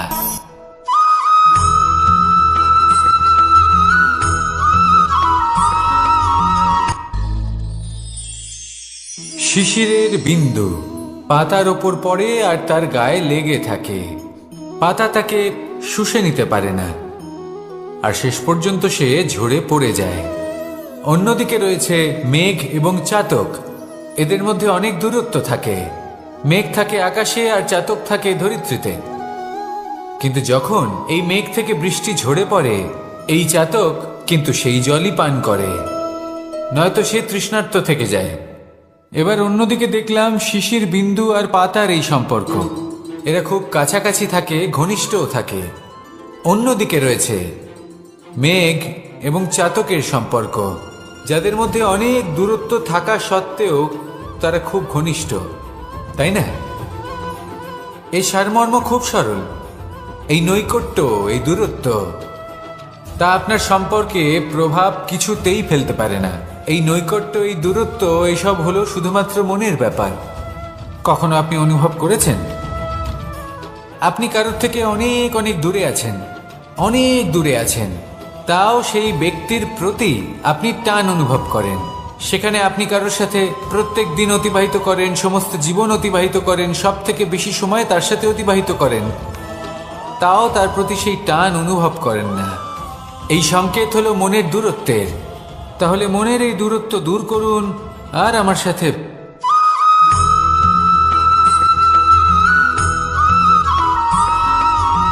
এই সংসারে সব থেকে বড় ব্যক্তি কে? আপনি বলবেন, এই কেমন ধরনের প্রশ্ন? কিন্তু এটা হলো সব থেকে উচিত প্রশ্ন। কেউ এর উত্তর দেবে যে সেই মহাপ্রতাপী রাজা, তিনি হলেন সব থেকে বড় ব্যক্তি, সেই বড় রাজনীতিবিদ, তিনিই সব থেকে বড় ব্যক্তি। আমি আপনাকে জানাই যে সংসারের সব থেকে বড় ব্যক্তি হলেন তিনি, যার সাথে দেখা করলে আপনি নিজেকে ছোট মনে করবেন না। কোনো ব্যক্তি যিনি সব থেকে বেশি শক্তিশালী, আপনি যদি তার সামনে যান, তাহলে উনি আপনার অন্তরের শক্তিকে বাইরে বের করে আনবে, আপনার অন্তরের লুকিয়ে থাকা শক্তিকে জাগ্রত করতে প্রেরণা প্রদান করবে। তিনি হলেন বড় ব্যক্তি, তিনি হলেন মহান ব্যক্তি। তিনি নন যিনি নিজের বল এবং ঐশ্বর্য দ্বারা আপনাকে তার সামনে ছোট প্রমাণ করবেন। এবং সেই জন্য মহাদেব আমার আরাধ্য হলেন আমার খুব প্রিয়। কারণ রাজা হোক বা ফকির, কেউ যদি ওনার সামনে যান, তাহলে সে নিজেকে ছোট মনে করেন না। আপনিও যদি জীবনে অনেক বড় হতে চান, তাহলে কাউকে কখনো নিজেকে ছোট মনে করতে দেবেন না। তার অন্তরে বড় হয়ে ওঠার প্রেরণা প্রদান করুন। আসুন আমার সাথে ভালোবেসে বলুন, রাধা রাধা।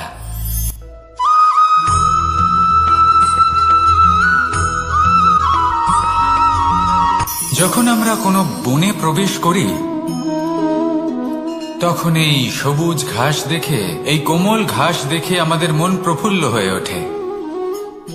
ভিন্ন ভিন্ন প্রজাতির ফুল, ভিন্ন ভিন্ন রঙের ফুল দেখে এই মন আনন্দে ভরে ওঠে। এখানে শিশুরা আনন্দ লাভ করে, বড়রা ভোজন গ্রহণ করেন, কথাবার্তা বলেন, হাঁটাহাঁটি করে বেড়ান।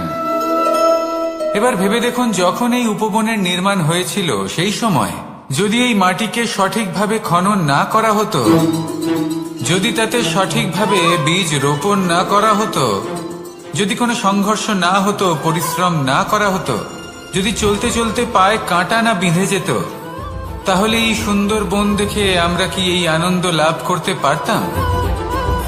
কখনোই নয়। ধরুন কোনো নদীর তটে সুন্দর একটি বন আছে, সেই বনের আনন্দ লাভ করতে গেলে আপনাকে সেই নদী পার করতেই হবে। যদি সুখের নদীর কাছে পৌঁছতে চান, তাহলে তটে যে কাঁটা রয়েছে সেগুলোর সাথে সংঘর্ষ করতেই হবে। এই সংসারে যদি আপনি সুখ লাভ করতে চান, তাহলে সুখ লাভের এই যাত্রা শুরু করতে হবে সংঘর্ষ দ্বারা। তাহলে সংঘর্ষকে স্বাগত জানান। এর পেছনেই সুখ রয়েছে, যা আপনি আপনার সাথে রাখতে পারেন। আর যখন আপনার সাথে আপনার এই সাথী থাকবে, তখন আপনি এটা বুঝবেন যে যখন জীবনে দুঃখ আসে, তখন এই দুঃখ কমে যায়, সবার মধ্যে ভাগ হয়ে যায়। আর যদি তখন সুখ আসে, তাহলে সেটা সবার উপস্থিতিতে আরো বেড়ে যায়। এটাই হলো প্রেম, এটাই হলো ভালোবাসা, এটাই হলো সঙ্গ। যেমন সম্পর্ক আমার আর রাধার মাঝে। তাহলে আসুন আর আমার সাথে ভালোবেসে বলুন, রাধা রাধা।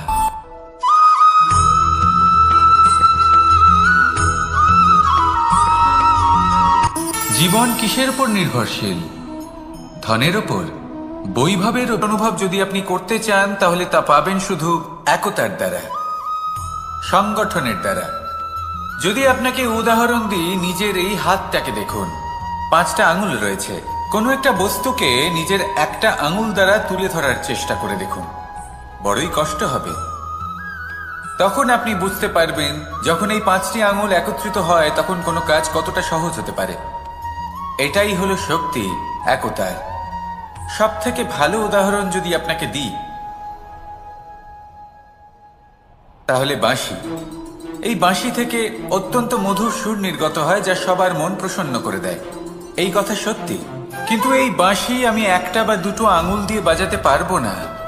আমাকে প্রত্যেকটা আঙুল ব্যবহার করতেই হবে, তবেই এর থেকে মধুর সুর নির্গত হবে, যা সকল। বাহ,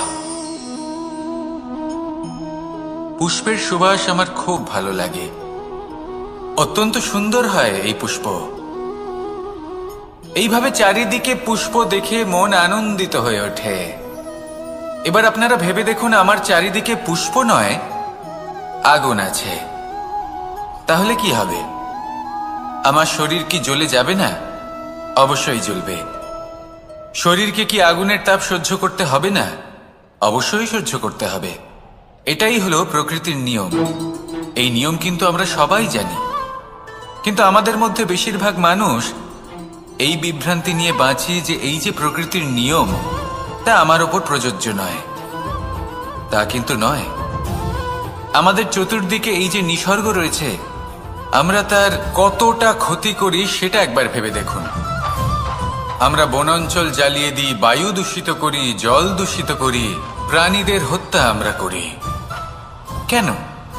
এই নিসর্গ আমরা নষ্ট করি, যদিও আমরা জানি যে আমরাও হলাম এই নিসর্গেরই অংশ। এবার দেখুন, শরীরের কোনো অংশে যদি আগুন ধরান, আস্তে আস্তে সমস্ত শরীরও জ্বলে যাবে। সেইভাবেই নিসর্গ যদি নষ্ট হয়ে যায়, তাহলে মনুষ্য জাতিও নষ্ট হয়ে যাবে। তাই এই যে নিসর্গ আপনি দেখছেন, এই পুষ্প, এই বৃক্ষ, বায়ু, জল, এদের সকলকে রক্ষা করুন, নষ্ট নয়। মনে রাখবেন, যদি নিসর্গ থাকে, মানুষ থাকবে। যদি নিসর্গ থাকে, তাহলেই জীবন থাকবে। আসুন আমার সাথে ভালোবেসে বলুন, রাধা রাধা। এই সংসারের সব থেকে বড় সুখ কি? কেউ বলবেন নিজের লক্ষ্য প্রাপ্ত করা, কেউ বলবেন ধন উপার্জন করা, কেউ বলবেন নিদ্রাই সবথেকে বড় সুখ, কেউ বলবেন রাজ্য লাভ করা, আবার কেউ বলবেন মাতার হাত থেকে খাবার খাওয়া, আদি ইত্যাদি। কিন্তু যদি সত্যি কথা বলি, এই সংসারের সবথেকে বড় সুখ হল সেবা করা। কখনো কাউকে সেবা করে দেখুন। এই সেবা দ্বারা অন্য কোনো মানুষের আশীর্বাদ লাভ করাতেই সুখ রয়েছে। আপনার সেবা ভাব দ্বারা যখন কোনো মানুষ নিজের অন্তরাত্মা থেকে আপনাকে আশীর্বাদ করে, তার থেকে বড় সুখ আর কিছুই নেই। কারণ প্রত্যেক মানুষের মধ্যে ঈশ্বর বাস করেন। নরের সেবাই হলো নারায়ণের সেবা। নিষ্কাম সেবা করাই হলো সব থেকে বড় সুখ। তাই নিজের অন্তরে সেবার এই ভাব জাগ্রত করুন। যে সুখের কথা আমি বলছি, সেই সুখ অনুভব করেই দেখুন। এই মন সুপ্রসন্ন হয়ে বলবে, রাধা রাধা। এই সংসারে সবাই বলেন, আমি অর্জুনের মতো হয়ে উঠতে চাই। সবাই চায় যে তারাও যেন অর্জুনের মতো গান্ডীব লাভ করে। তারাও চায় যে তাদেরকেও মহাদেব এসে পশুপতি অস্ত্র দান করবেন। তারাও এটাই চায় মহাভারতের মতো মহাসংগ্রামে বিজয়ী হতে। কিন্তু সবাই ভুলে যান যে অর্জুন যা হতে পেরেছিলেন সবকিছুই অর্জন করেছিলেন। যদি আপনিও অর্জুনের মতো গান্ডীব লাভ করতে চান, তবে আপনাকেও তার মতোই শ্রেষ্ঠ কাঠ নির্বাচন করতে হবে। সেই কর্ম আপনাকেই করতে হবে। তার প্রত্যঞ্চা যাতে তীব্র হয়, তার জন্য আপনাকে সর্বশ্রেষ্ঠ দড়ি খুঁজে বের করতে হবে। আপনার বাণ যাতে ঘাতক হয়, সেই জন্য আপনাকে নতুন নতুন ধাতু খুঁজে বের করতে হবে। সেই শিক্ষা আপনাকে লাভ করতে হবে, তবেই আপনার ইচ্ছে পূর্ণ হবে।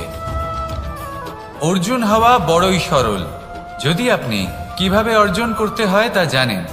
শুধুমাত্র স্বপ্ন দেখেন যারা, তারা কখনোই অর্জন করতে পারবেন না। কিন্তু যদি কেউ অজ্ঞাতবাস ভোগ করতে পারে, যদি কেউ লাক্ষাগৃহ থেকে পালিয়ে বাঁচতে পারে, যদি কেউ কঠোর তপস্যা করতে পারে, প্রতীক্ষা করতে পারে এবং পরিশ্রমও করতে পারে, তাহলে সে অর্জুন অবশ্যই হয়ে উঠবে। যদি আপনি অর্জুন হয়ে উঠতে চান, তাহলে কর্ম করতে শিখুন। আর আমার সাথে ভালোবেসে বলুন, রাধা রাধা। জীবন থাকলে লক্ষ্য অবশ্যই থাকবে। যদি লক্ষ্য থাকে, তার পথ অবশ্যই থাকবে। যদি পথ থাকে, তাহলে বাধা অবশ্যই থাকবে। আর এর উপরেই নির্ভর করে যে আমরা জীবনে সফল হব না অসফল, পুরস্কারের ভাগীদার হব নাকি তিরস্কারের। মনে করুন, আপনাকে একটা কাজ করতে হবে, আপনাকে পর্বত আরোহণ করতে হবে, আর সেই পথের ঢাল আপনাকে একাধিকবার ফেলে দেবে। পাথর আপনাকে একাধিকবার আহত করবে। এই অবস্থায় কি করবেন? সাধারণ মানুষ বেছে নেয় প্রতিশোধ। সেই পর্বতকে নষ্ট করে দেওয়ার চিন্তা ভাবনা করে, তার ভিতকে নড়িয়ে দেওয়ার কথা ভাবে সেই মানুষ। কিন্তু তাই জীবনে প্রতিশোধ নয়, পরিবর্তন বাছুন। বদলা নয়, বদল বেছে নিন। আপনার বাধা আপনার বন্ধু হয়ে যাবে। রাধা রাধা।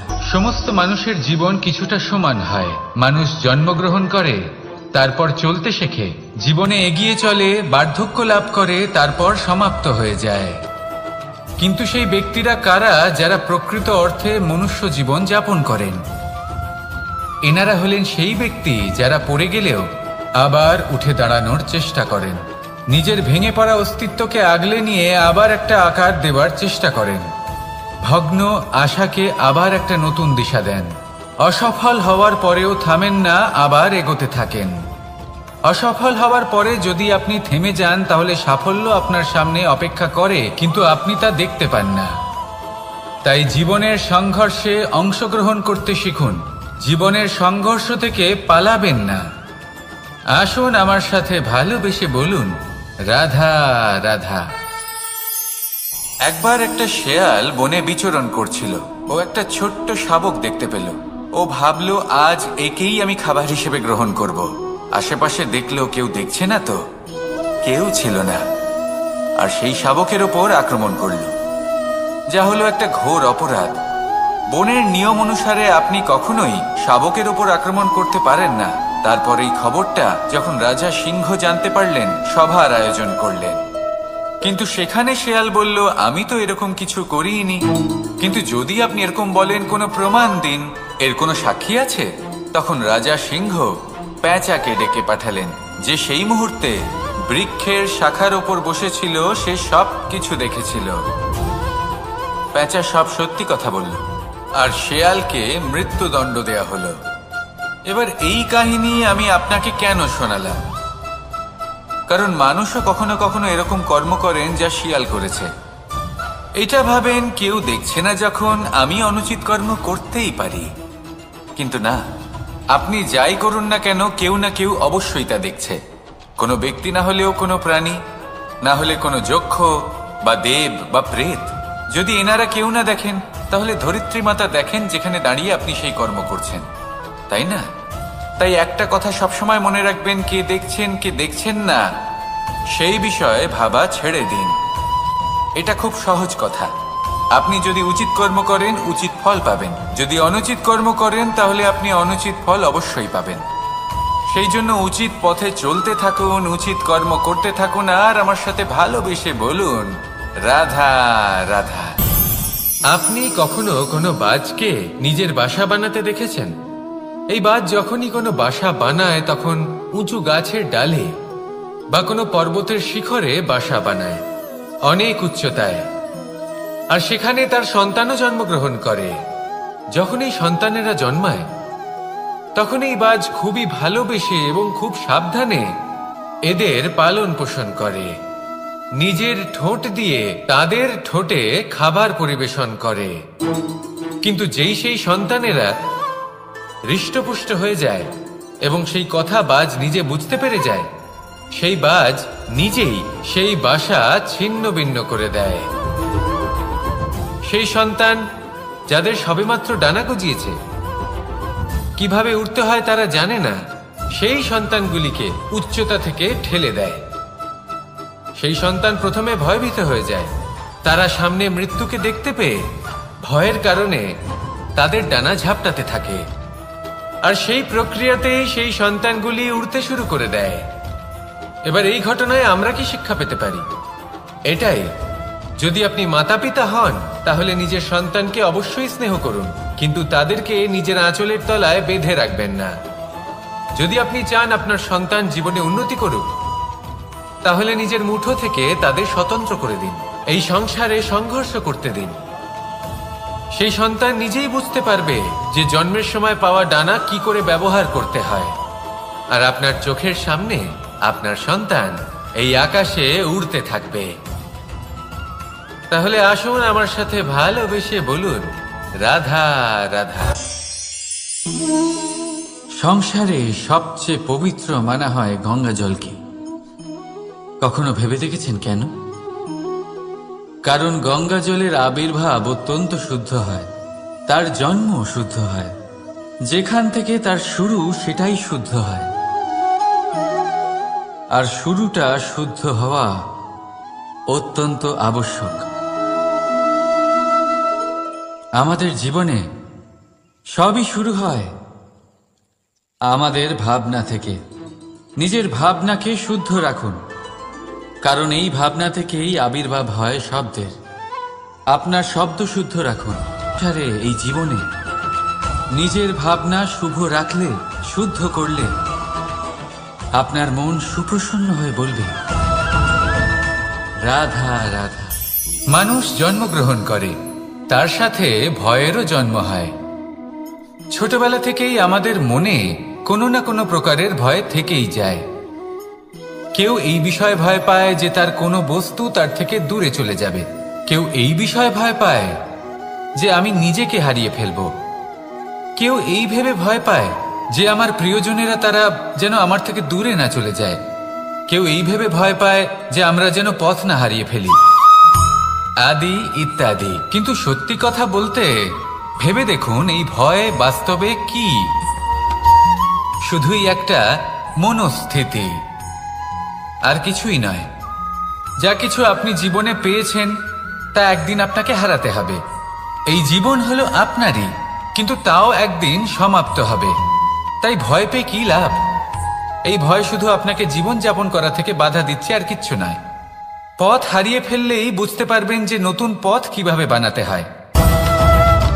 কিছু মানুষকে জীবন থেকে হারালে তবেই আপনি বুঝবেন যে আপনার আপনজনকে। এই ভয়ের কারণে ভীত হয়ে থাকবেন না। এই তারা নক্ষত্র অন্ধকারের অভাবে গুরুত্ব হারায়। শিবকেও মহাদেব হওয়ার জন্য বিষপান করতে হয়েছিল। প্রত্যেক পরিস্থিতি, প্রত্যেক সাফল্য আপনার পরীক্ষা নেবে। তাতে উত্তীর্ণ হওয়া হলো আপনার কর্ম। যখনই আপনি ভয় পাবেন বা সংকটের সম্মুখীন হবেন, তখন সাহসের সাথে তার সম্মুখীন হন। মনে রাখবেন, যে সম্মুখীন হতে জানে সাফল্য তার সাথে সবসময় থাকে। আসুন আর আমার সাথে ভালোবেসে বলুন, রাধা রাধা। আমাদের হাতটা দেখুন। এই হাতে 5টা আঙুল আছে, যা ভিন্ন ভিন্ন ধরনের। একরকম কেন নয়? কারণ হলো প্রত্যেকের নিজের নিজের গুরুত্ব আছে, নিজের নিজের মাহাত্ম্য আছে। এরা ভিন্ন, তাই একত্রিত হয়ে মুষ্টিবদ্ধ করা সম্ভব, যার দ্বারা আমরা আত্মরক্ষাও করতে পারি, আবার আক্রমণও করতে পারি। যদি 5টি আঙুল সমান হতো তাহলে মুষ্টিবদ্ধ হতে পারত না, নিজেদের মধ্যে বিভ্রান্তির সৃষ্টি করত। এবার এরকমই কিছু আমাদের সংসারেও হয়। আমাদের দেশ, যেখানে একটি ভূমির ওপর ভিন্ন ভিন্ন ধর্মের মানুষ বাস করেন, ভিন্ন ভিন্ন জাতি, ভিন্ন ধর্ম, ভিন্ন ভাষা। কিন্তু যদি আমরা এটা ভাবি যে কিভাবে এই দেশকে কল্যাণের পথে নিয়ে যাওয়া যায়, কিভাবে এর বিকাশ করা সম্ভব, তাহলে আমাদের একত্রিত হওয়া শিখতে হবে। যেইভাবে 5টা আঙুল একত্রিত হয়, মুষ্টিবদ্ধ হয়, সেইভাবেই আপনার যে ভাষাই হোক, যে ধর্মই হোক, যে জাতি হোক না কেন, ঠিক আছে, আবশ্যক হলো আপনার নিজের কর্মভূমির সাথে, আপনার ধরিত্রীর সাথে যুক্ত থাকা, সাথে থাকা। তবেই দেশের উন্নয়ন সম্ভব। তবেই এই দেশ স্বতন্ত্র থাকবে, সফল হবে, আর এই মন প্রসন্ন হয়ে বলবে, রাধা রাধা। যদি আমি আমার চোখ বেঁধে কোনো একটা নির্দিষ্ট দিকে নিজের সমস্ত শক্তি প্রয়োগ করে ছুটে যাই, তাহলে কি হবে? আমি কোথাও ধাক্কা খেতে পারি, নিজের ক্ষতি করতে পারি, কোথাও পড়ে যেতে পারি, তাই না? অর্থাৎ এটা নিশ্চিত এই কাজ আমার করা উচিত নয়। কিন্তু আজকের দিনে প্রত্যেকটা মানুষ এই কাজই করছেন, তাই না? কোনো কাজ করার পূর্বে সেই কাজের বিষয়ে সম্পূর্ণ তথ্য কোথায় সংগ্রহ করছেন? শুধু এটুকু জানেন যে এই কাজটা করলে কত ধন অর্জন করবেন আর কত নাম হবে, আর ব্যাস সামনে এগিয়ে যান। এটা উচিত নয়। পূর্ণরূপে যে কোনো কাজ করার আগেই সেই কাজের বিশ্লেষণ করে নেওয়া উচিত, তা বুঝে নেওয়া উচিত, এবং সেই বিষয়ে অবশ্যই খেয়াল রাখা উচিত যে আপনার শরীর এবং আপনার মন এই কাজ করার জন্য কি প্রস্তুত রয়েছে। যদি তা না হয়, তাহলে প্রথমে নিজেকে শুধরে নিন, তারপরে সেই কাজ করুন। যদি এইভাবে জীবনে সামনে এগোন, তাহলে সাফল্যের সম্ভাবনা জীবনে অনেক বেশি বেড়ে যাবে। তাহলে এটাই করুন, আর আমার সাথে ভালোবেসে বলুন, রাধা রাধা। এই সংসারে সাফল্য লাভ করার জন্য জ্ঞানের প্রয়োজন হয়, পরিশ্রমের প্রয়োজন হয়, দৃঢ় নিষ্ঠার প্রয়োজন হয়, নিরন্তর চেষ্টা করা প্রয়োজনীয়। কিন্তু আরো কিছু আছে যা অত্যন্ত প্রয়োজনীয় এবং গুরুত্বপূর্ণ। তা হলো ভালো বন্ধু। তাদের থাকা অত্যন্ত প্রয়োজনীয়। যদি ভালো বন্ধু থাকে, তাহলে সময় এলে তারা ঢাল হয়ে আপনাকে সুরক্ষা করবেন। সময় এলে অস্ত্রের মতো শত্রুকে সংহারও করবেন। যদি তিনি জ্ঞানী হন, তাদের মধ্যে সদ্গুণ থাকে, তাহলে এই সব গুণ আপনার মধ্যেও প্রবেশ করবে। তাহলে সাফল্যের জন্য ভালো বন্ধু পাওয়া অত্যন্ত প্রয়োজনীয়। কিন্তু শুধু বন্ধু কেন, ভালো শত্রুও থাকা প্রয়োজনীয়। এবার আপনি ভাববেন, এ আমি কি বললাম? যদি আপনার জীবনেও ভালো অর্থাৎ শক্তিশালী শত্রু থাকে, তাহলে আপনিও শক্তিশালী হতে থাকবেন। এই শত্রু আপনাকে প্রেরিত করবে আরো বেশি শক্তিশালী হয়ে ওঠার। কখনো কোনো হরিণকে দেখুন, তীব্র গতিতে দৌড়তে থাকে। কেন তীব্র গতিতে দৌড়য়? এই কারণে নয় যে কোথাও তার জন্য মধুর ঘাস অপেক্ষা করে রয়েছে, না, সে এই কারণে তীব্র গতিতে দৌড়য় কারণ সেটা না করলে তার পেছনে একটি সিংহ আছে যে ওকে নিজের ভোজন করে ফেলবে। তাই জীবনে বিপদ, সংকট এই সবকিছুও হলো অত্যন্ত গুরুত্বপূর্ণ। তার সম্মুখীন হতে শিখুন আর আমার সাথে ভালোবেসে বলুন, রাধা রাধা রাধা।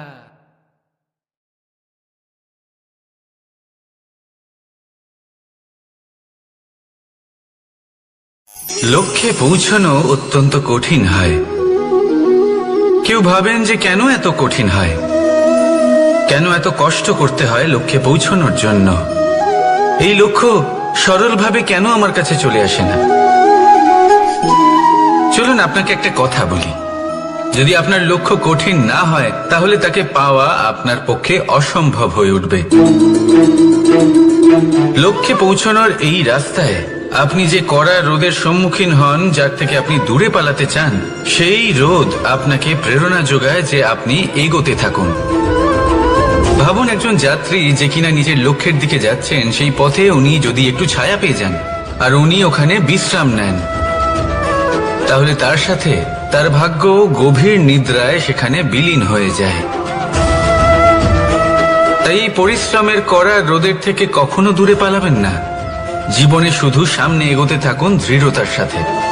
আর লক্ষ্য সরল হোক, কঠিন হোক বা অত্যাধিক কঠিন হোক, একটা কথা মনে রাখবেন, যে জীবনের লক্ষ্যে পৌঁছতে পেরেছে সে লক্ষ্য প্রাপ্তির জন্য আফসোস কখনোই করে না। রাধা রাধা।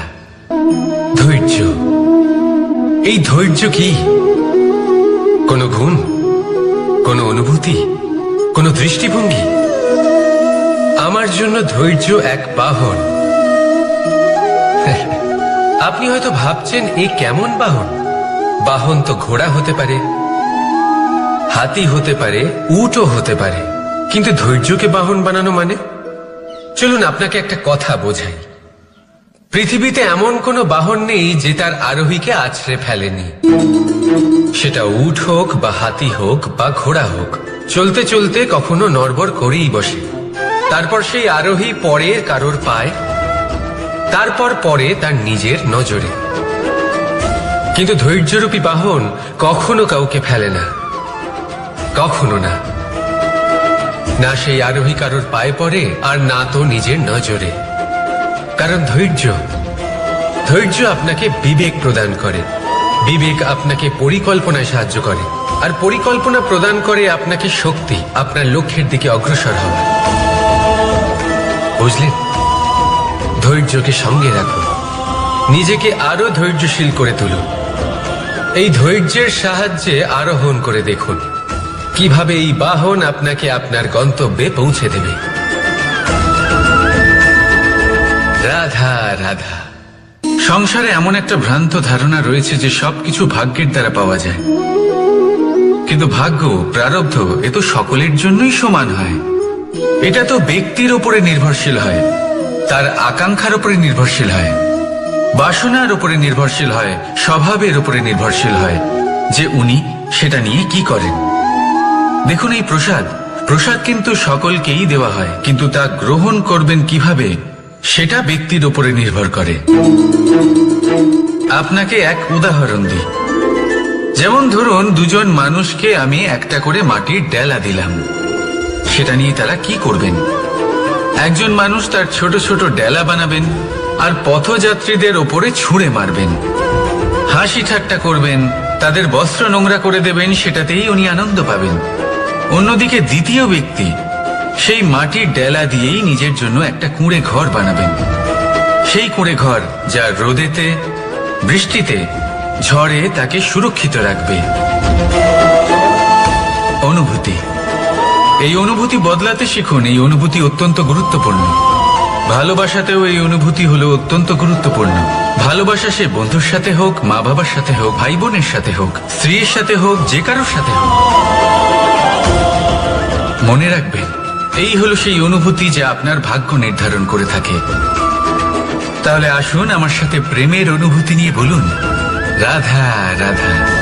লক্ষ্য, পথ আর সাফল্য, এই তিনটেই একে অপরের সাথে জড়িত, কিন্তু অনেকবার মানুষ এদের ঠিকভাবে বুঝতে পারেন না। তারা ভাবেন যে যেরকম লক্ষ্য হবে সেরকমই পথ হবে, সেই মতোই লক্ষ্য কঠিন হলে পথ কঠিন হবে, লক্ষ্য সরল হলে পথ সরল হবে। যদি আপনাকে আসল সত্যের সাথে অবগত করাই, তাহলে দেখবেন সবকিছুই এর উল্টো। লক্ষ্য নিজের পথ বানায় না, পথ সেটাই যেটা আপনি স্বয়ং নির্বাচন করে আপনি নিজে বানান। সেই অনুসারেই আপনি আপনার লক্ষ্যে পৌঁছতে পারবেন। সেই জন্য জীবনে যখনই লক্ষ্যে পৌঁছানোর পথের বিষয়ে আপনি কোনো সিদ্ধান্ত নেবেন, তাহলে তা ভেবে চিন্তে নেবেন, কারণ এই পথ অত্যন্ত গুরুত্বপূর্ণ। পথ যদি শুভ হয়, তাহলে লক্ষ্য আপনা থেকেই শুভ হয়ে যায়। তাহলে আসুন আমার সাথে ভালোবেসে বলুন, রাধা রাধা। ভাগ্য আর কর্ম, এই দুই এমন শব্দ যাকে ঘিরে সমগ্র সংসার। কেউ বলে আমার ভাগ্যে এটা ছিল না, যা পেলে আমার জীবন অন্যরকম হতো। কেউ বলে আমার গত জন্মের কর্ম নিশ্চয়ই এমন ছিল, যে কারণে এই জন্মে এরকম ভাগ্য পেয়েছি আমি। এইসব বাদ দিন আর একবার শান্ত চিত্তে ভাবুন। আপনি বুঝতে পারবেন যে ভাগ্য আর কর্ম এই দুই এই জন্মের।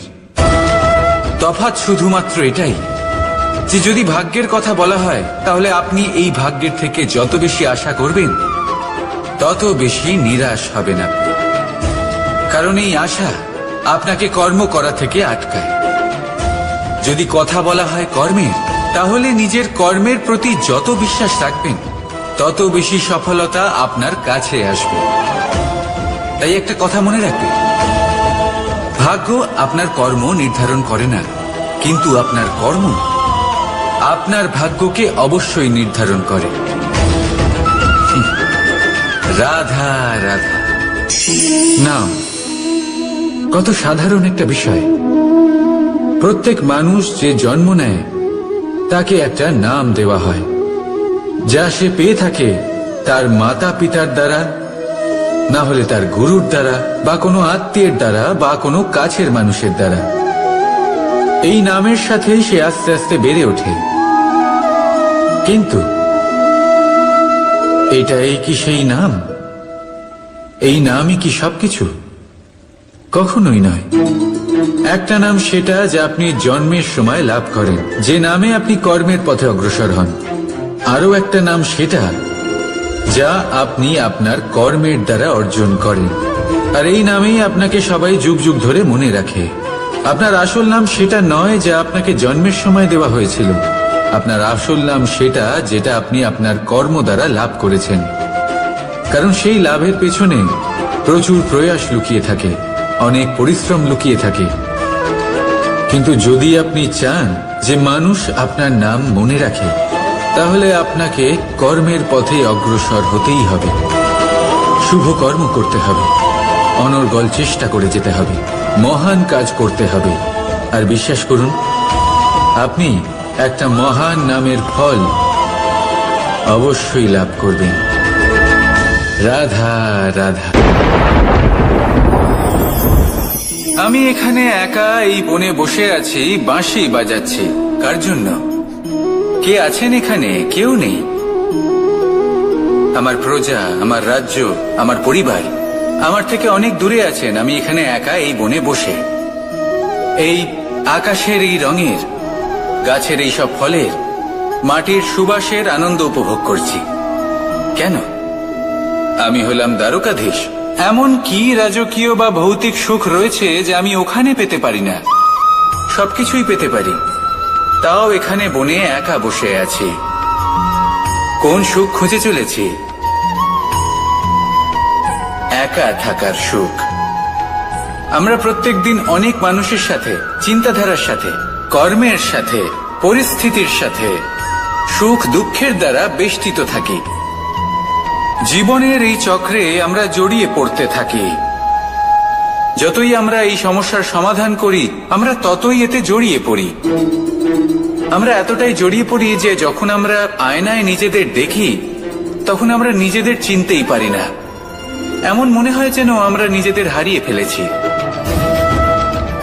সেই জন্য প্রত্যেক দিন আপনি কিছু সময় নিজের সাথে কাটান একান্তে। এটা অত্যন্ত আবশ্যক। নিজের অস্তিত্বের গভীরে গিয়ে দেখতে শিখুন, নিজেকে বুঝুন। অদ্ভুত শান্তির অনুভূতি হবে। যেমন এই বায়ু, এই বৃক্ষ, এই পুষ্প, এই নিসর্গ, এদের মতো আপনিও কখনো একলা হতে শিখুন। কখনো নিসর্গের একটা অংশ হয়ে দেখুন। এই মন প্রসন্ন হয়ে বলবে, রাধা। একবার একটা শেয়াল বনে বিচরণ করছিল। ও একটা ছোট্ট শাবক দেখতে পেল। ও ভাবলো, আজ একেই আমি খাবার হিসেবে গ্রহণ করব। আশেপাশে দেখলো কেউ দেখছে না তো, কেউ ছিল না। আর সেই শাবকের ওপর আক্রমণ করল, যা হলো একটা ঘোর অপরাধ। বনের নিয়ম অনুসারে আপনি কখনোই শাবকের ওপর আক্রমণ করতে পারেন না। তারপর এই খবরটা যখন রাজা সিংহ জানতে পারলেন, সভার আয়োজন করলেন। কিন্তু সেখানে শেয়াল বলল, আমি তো এরকম কিছু করিনি। কিন্তু যদি আপনি এরকম বলেন, কোনো প্রমাণ দিন, এর কোনো সাক্ষী আছে? তখন রাজা সিংহ পেঁচাকে ডেকে পাঠালেন, যে সেই মুহূর্তে বৃক্ষের শাখার ওপর বসেছিল। সে সব কিছু দেখেছিল।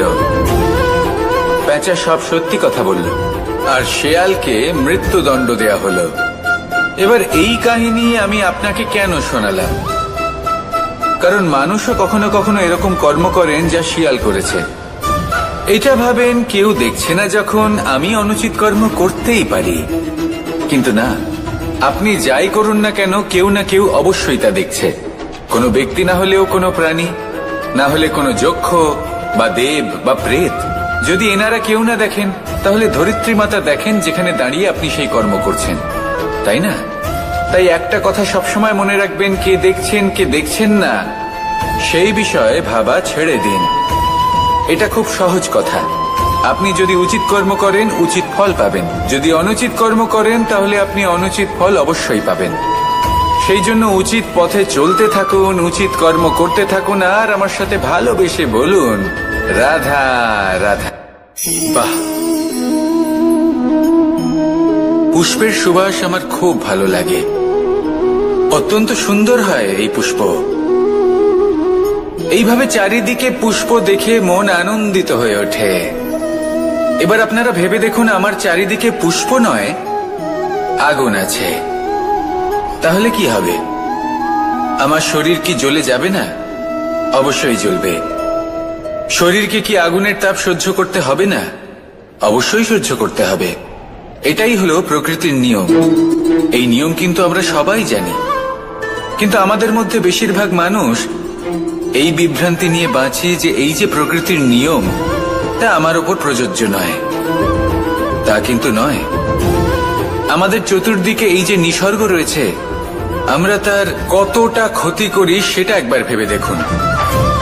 আমরা বনাঞ্চল জ্বালিয়ে দিই, বায়ু দূষিত করি, জল দূষিত করি, প্রাণীদের হত্যা আমরা করি। কেন? এই নিসর্গ আমরা নষ্ট করি, যদিও আমরা জানি যে আমরাও হলাম এই নিসর্গেরই অংশ। এবার দেখুন, শরীরের কোনো অংশে যদি আগুন ধরান, আস্তে আস্তে সমস্ত শরীরও জ্বলে যাবে। সেইভাবেই নিসর্গ যদি নষ্ট হয়ে যায়, তাহলে মনুষ্য জাতিও নষ্ট হয়ে যাবে। তাই এই যে নিসর্গ আপনি দেখছেন, এই পুষ্প, এই বৃক্ষ, বায়ু, জল, এদের সকলকে রক্ষা করুন, নষ্ট নয়। মনে রাখবেন, যদি নিসর্গ থাকে মানুষ থাকবে, যদি নিসর্গ থাকে তাহলেই জীবন থাকবে।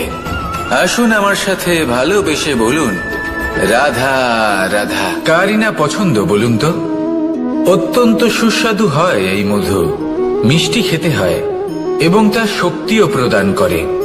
এবং প্রত্যেকটি মিষ্টি পদার্থের মতোই এতেও খুব তাড়াতাড়ি পিঁপড়ে ধরে যায়। অন্যদিকে যদি নুনকে দেখি, তাহলে বছরের পর বছর রাখলেও এতে পিঁপড়ে ধরে না। এবার যদি কথা বলি বন্ধুত্বের, তাহলে বন্ধুত্ব নুনের মতো হওয়া উচিত, মধুর মতো নয়। যারা সামনে এলে শুধুমাত্র মধুর মধুর কথা বলবে, পরে এতে পিঁপড়ে ধরে যাবে। এটা নুনের মতো হওয়া উচিত। প্রকৃত বন্ধু হলো সে যে সময় এলে পরে আপনার সামনে আপনার প্রকৃত সত্য তুলে ধরবে, তা সে যতই কঠিন হোক না কেন। আপনার দোষ, আপনার অপগুণ, আপনার খামতি আপনাকে বলতে পারবে, যাতে আপনি সেগুলো শুনে মেনে নিয়ে তারপর নিজেকে শুধরোতে পারেন। এটাই হলো প্রকৃত বন্ধুত্ব। কখনো নিজের জীবনের আশেপাশে মন দিয়ে দেখবেন, অনেক সময় এমন মানুষ থাকেন, অনেক বন্ধু থাকেন, যাদের দেখে আমাদের মনে হয় যে এনারা খুব কঠোর, এনাদের কথা খুব কটু। কিন্তু বেশিরভাগ এমন মানুষের মনটা যদি বুঝতে পারেন, তাহলে দেখবেন তাতে কোনো মালিন্য নেই। এনাদের মন অত্যন্ত পবিত্র হয়। যদি আপনার জীবনেও এমন কোনো ব্যক্তি থেকে থাকে, এমন বন্ধু থাকে, তাহলে তাদের আগলে রাখুন আর আমার সাথে ভালোবেসে বলুন, রাধা রাধা। যতক্ষণ আমরা এই সংসারে জীবিত, ততক্ষণ আমাদের সাথে সবকিছু থাকে। আমাদের ধন, সুখ স্বাচ্ছন্দ্য, আমাদের মিত্রগণ, আমাদের পরিবার, এই সমাজ, এই সবকিছু আমাদের সাথে থাকে। যেদিন আমরা এই সংসারকে ত্যাগ করব, এদের মধ্যে কেউ আমাদের সাথে যাবে না। না ধন, না স্বাচ্ছন্দ্য, না সম্পত্তি। এই সকল মানুষ, এই সমাজ, এরা শুধুমাত্রই শ্মশান পর্যন্ত আমাদের সাথে থাকতে পারবেন। তারপরে যদি আমাদের সাথে কিছু যেতে পারে, তাহলে তা শুধুই আমাদের ধর্ম। আর এই সংসারে আমরা নিজেদের যে সুনাম রেখে যাই, সেটা সম্ভব শুধুমাত্র কর্মের দ্বারা।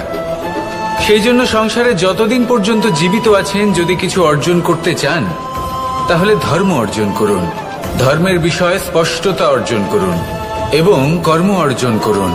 এটাই হবে আপনার অতীত এবং এটাই হবে আপনার ভবিষ্যৎ, এবং এটাই সকলকে প্রেরণা প্রদান করবে। আসুন আমার সাথে ভালোবেসে বলুন, রাধা রাধা। কোনো যাত্রায় যাব বলে মনে করি, তখনই আমরা প্রস্তুত থাকি আসন্ন বিপদের জন্য বা সংকটের জন্য। যেমন যদি আমাদের মনে হয় যে আজকের পরিবেশ খুব ঠান্ডা হবে, তাহলে আমরা গরম বস্ত্র ধারণ করি বা সেটাকে সাথে নিয়ে যাই। যদি মনে হয় যে বৃষ্টি হতে পারে বা বৃষ্টি হয়ে চলেছে, আমরা দেখছি, তাহলে আমরা একটা ছাতা সাথে নিয়ে নিই। আমরা প্রস্তুত থাকতে চাই এবং এটাই উচিত, এবং সেই কারণেই আমরা যাত্রায় সাফল্য লাভ করি। কিন্তু যদি আমরা কথা বলি জীবনযাত্রা নিয়ে, যা কিনা সব থেকে বেশি গুরুত্বপূর্ণ, তাহলে তার জন্য আমরা পূর্ণরূপে প্রস্তুত থাকি না। আশেপাশের মানুষ, এই সমাজ, আমাদের সাথী, আমাদের মিত্ররা যে কোনো মুহূর্তে বদলে যেতে পারেন। সেই জন্য আমরা নিজেদেরকে কখনো সাবধান করি না, কখনোই নিজেদের প্রস্তুত করি না। আমাদের এটা কখনোই মনে হয় না যে এরকম হতে পারে, আর সেই কারণেই শেষে গিয়ে আমরা অত্যন্ত দুঃখ পাই। একটা অমূল্য শিক্ষা আছে যেটা আমাদের লাভ করা উচিত, সতর্ক থাকা উচিত। এই জীবনযাত্রার জন্য শুধুমাত্র এই পরিবেশের বিষয়ে তথ্য সংগ্রহ করা বা তাকে অনুমান করা, এটুকু হলেই চলবে না। আমাদের আশেপাশের মানুষজনকে দেখতে হবে, তাদের স্বভাব পরিস্থিতির ওপর নজর রাখতে হবে। যখন তারা রং পাল্টাচ্ছেন, নজর রাখতে হবে, তা অত্যন্ত আবশ্যক। পরিবর্তন আপনার জীবনে অবশ্যম্ভাবী, সঠিকভাবে তার সম্মুখীন হন। আসুন আমার সাথে ভালোবেসে বলুন, রাধা। বাহ, পুষ্পের সুবাস আমার খুব ভালো লাগে। অত্যন্ত সুন্দর হয় এই পুষ্প। এইভাবে চারিদিকে পুষ্প দেখে মন আনন্দিত হয়ে ওঠে। এবার আপনারা ভেবে দেখুন, আমার চারিদিকে পুষ্প নয়, আগুন আছে। তাহলে কি হবে? আমার শরীর কি জ্বলে যাবে না? অবশ্যই জ্বলবে। শরীরকে কি আগুনের তাপ সহ্য করতে হবে না? অবশ্যই সহ্য করতে হবে। এটাই হলো প্রকৃতির নিয়ম। এই নিয়ম কিন্তু আমরা সবাই জানি, কিন্তু আমাদের মধ্যে বেশিরভাগ মানুষ এই বিভ্রান্তি নিয়ে বাঁচি যে এই যে প্রকৃতির নিয়ম, তা আমার ওপর প্রযোজ্য নয়। তা কিন্তু নয়। আমাদের চতুর্দিকে এই যে নিসর্গ রয়েছে, আমরা তার কতটা ক্ষতি করি সেটা একবার ভেবে দেখুন। আমরা বনাঞ্চল জ্বালিয়ে দিই, বায়ু দূষিত করি, জল দূষিত করি, প্রাণীদের হত্যা আমরা করি। কেন? এই নিসর্গ আমরা নষ্ট করি, যদিও আমরা জানি যে আমরাও হলাম এই নিসর্গেরই অংশ। এবার দেখুন, শরীরের কোনো অংশে যদি আগুন ধরান, আস্তে আস্তে সমস্ত শরীরও জ্বলে যাবে। সেইভাবেই নিসর্গ যদি নষ্ট হয়ে যায়, তাহলে মনুষ্য জাতিও নষ্ট হয়ে যাবে। তাই এই যে নিসর্গ আপনি দেখছেন, এই পুষ্প, এই বৃক্ষ, বায়ু, জল, এদের সকলকে রক্ষা করুন, নষ্ট নয়। মনে রাখবেন, যদি নিসর্গ থাকে মানুষ থাকবে, যদি নিসর্গ থাকে তাহলেই জীবন থাকবে। আসুন আমার সাথে ভালোবেসে বলুন, রাধা রাধা।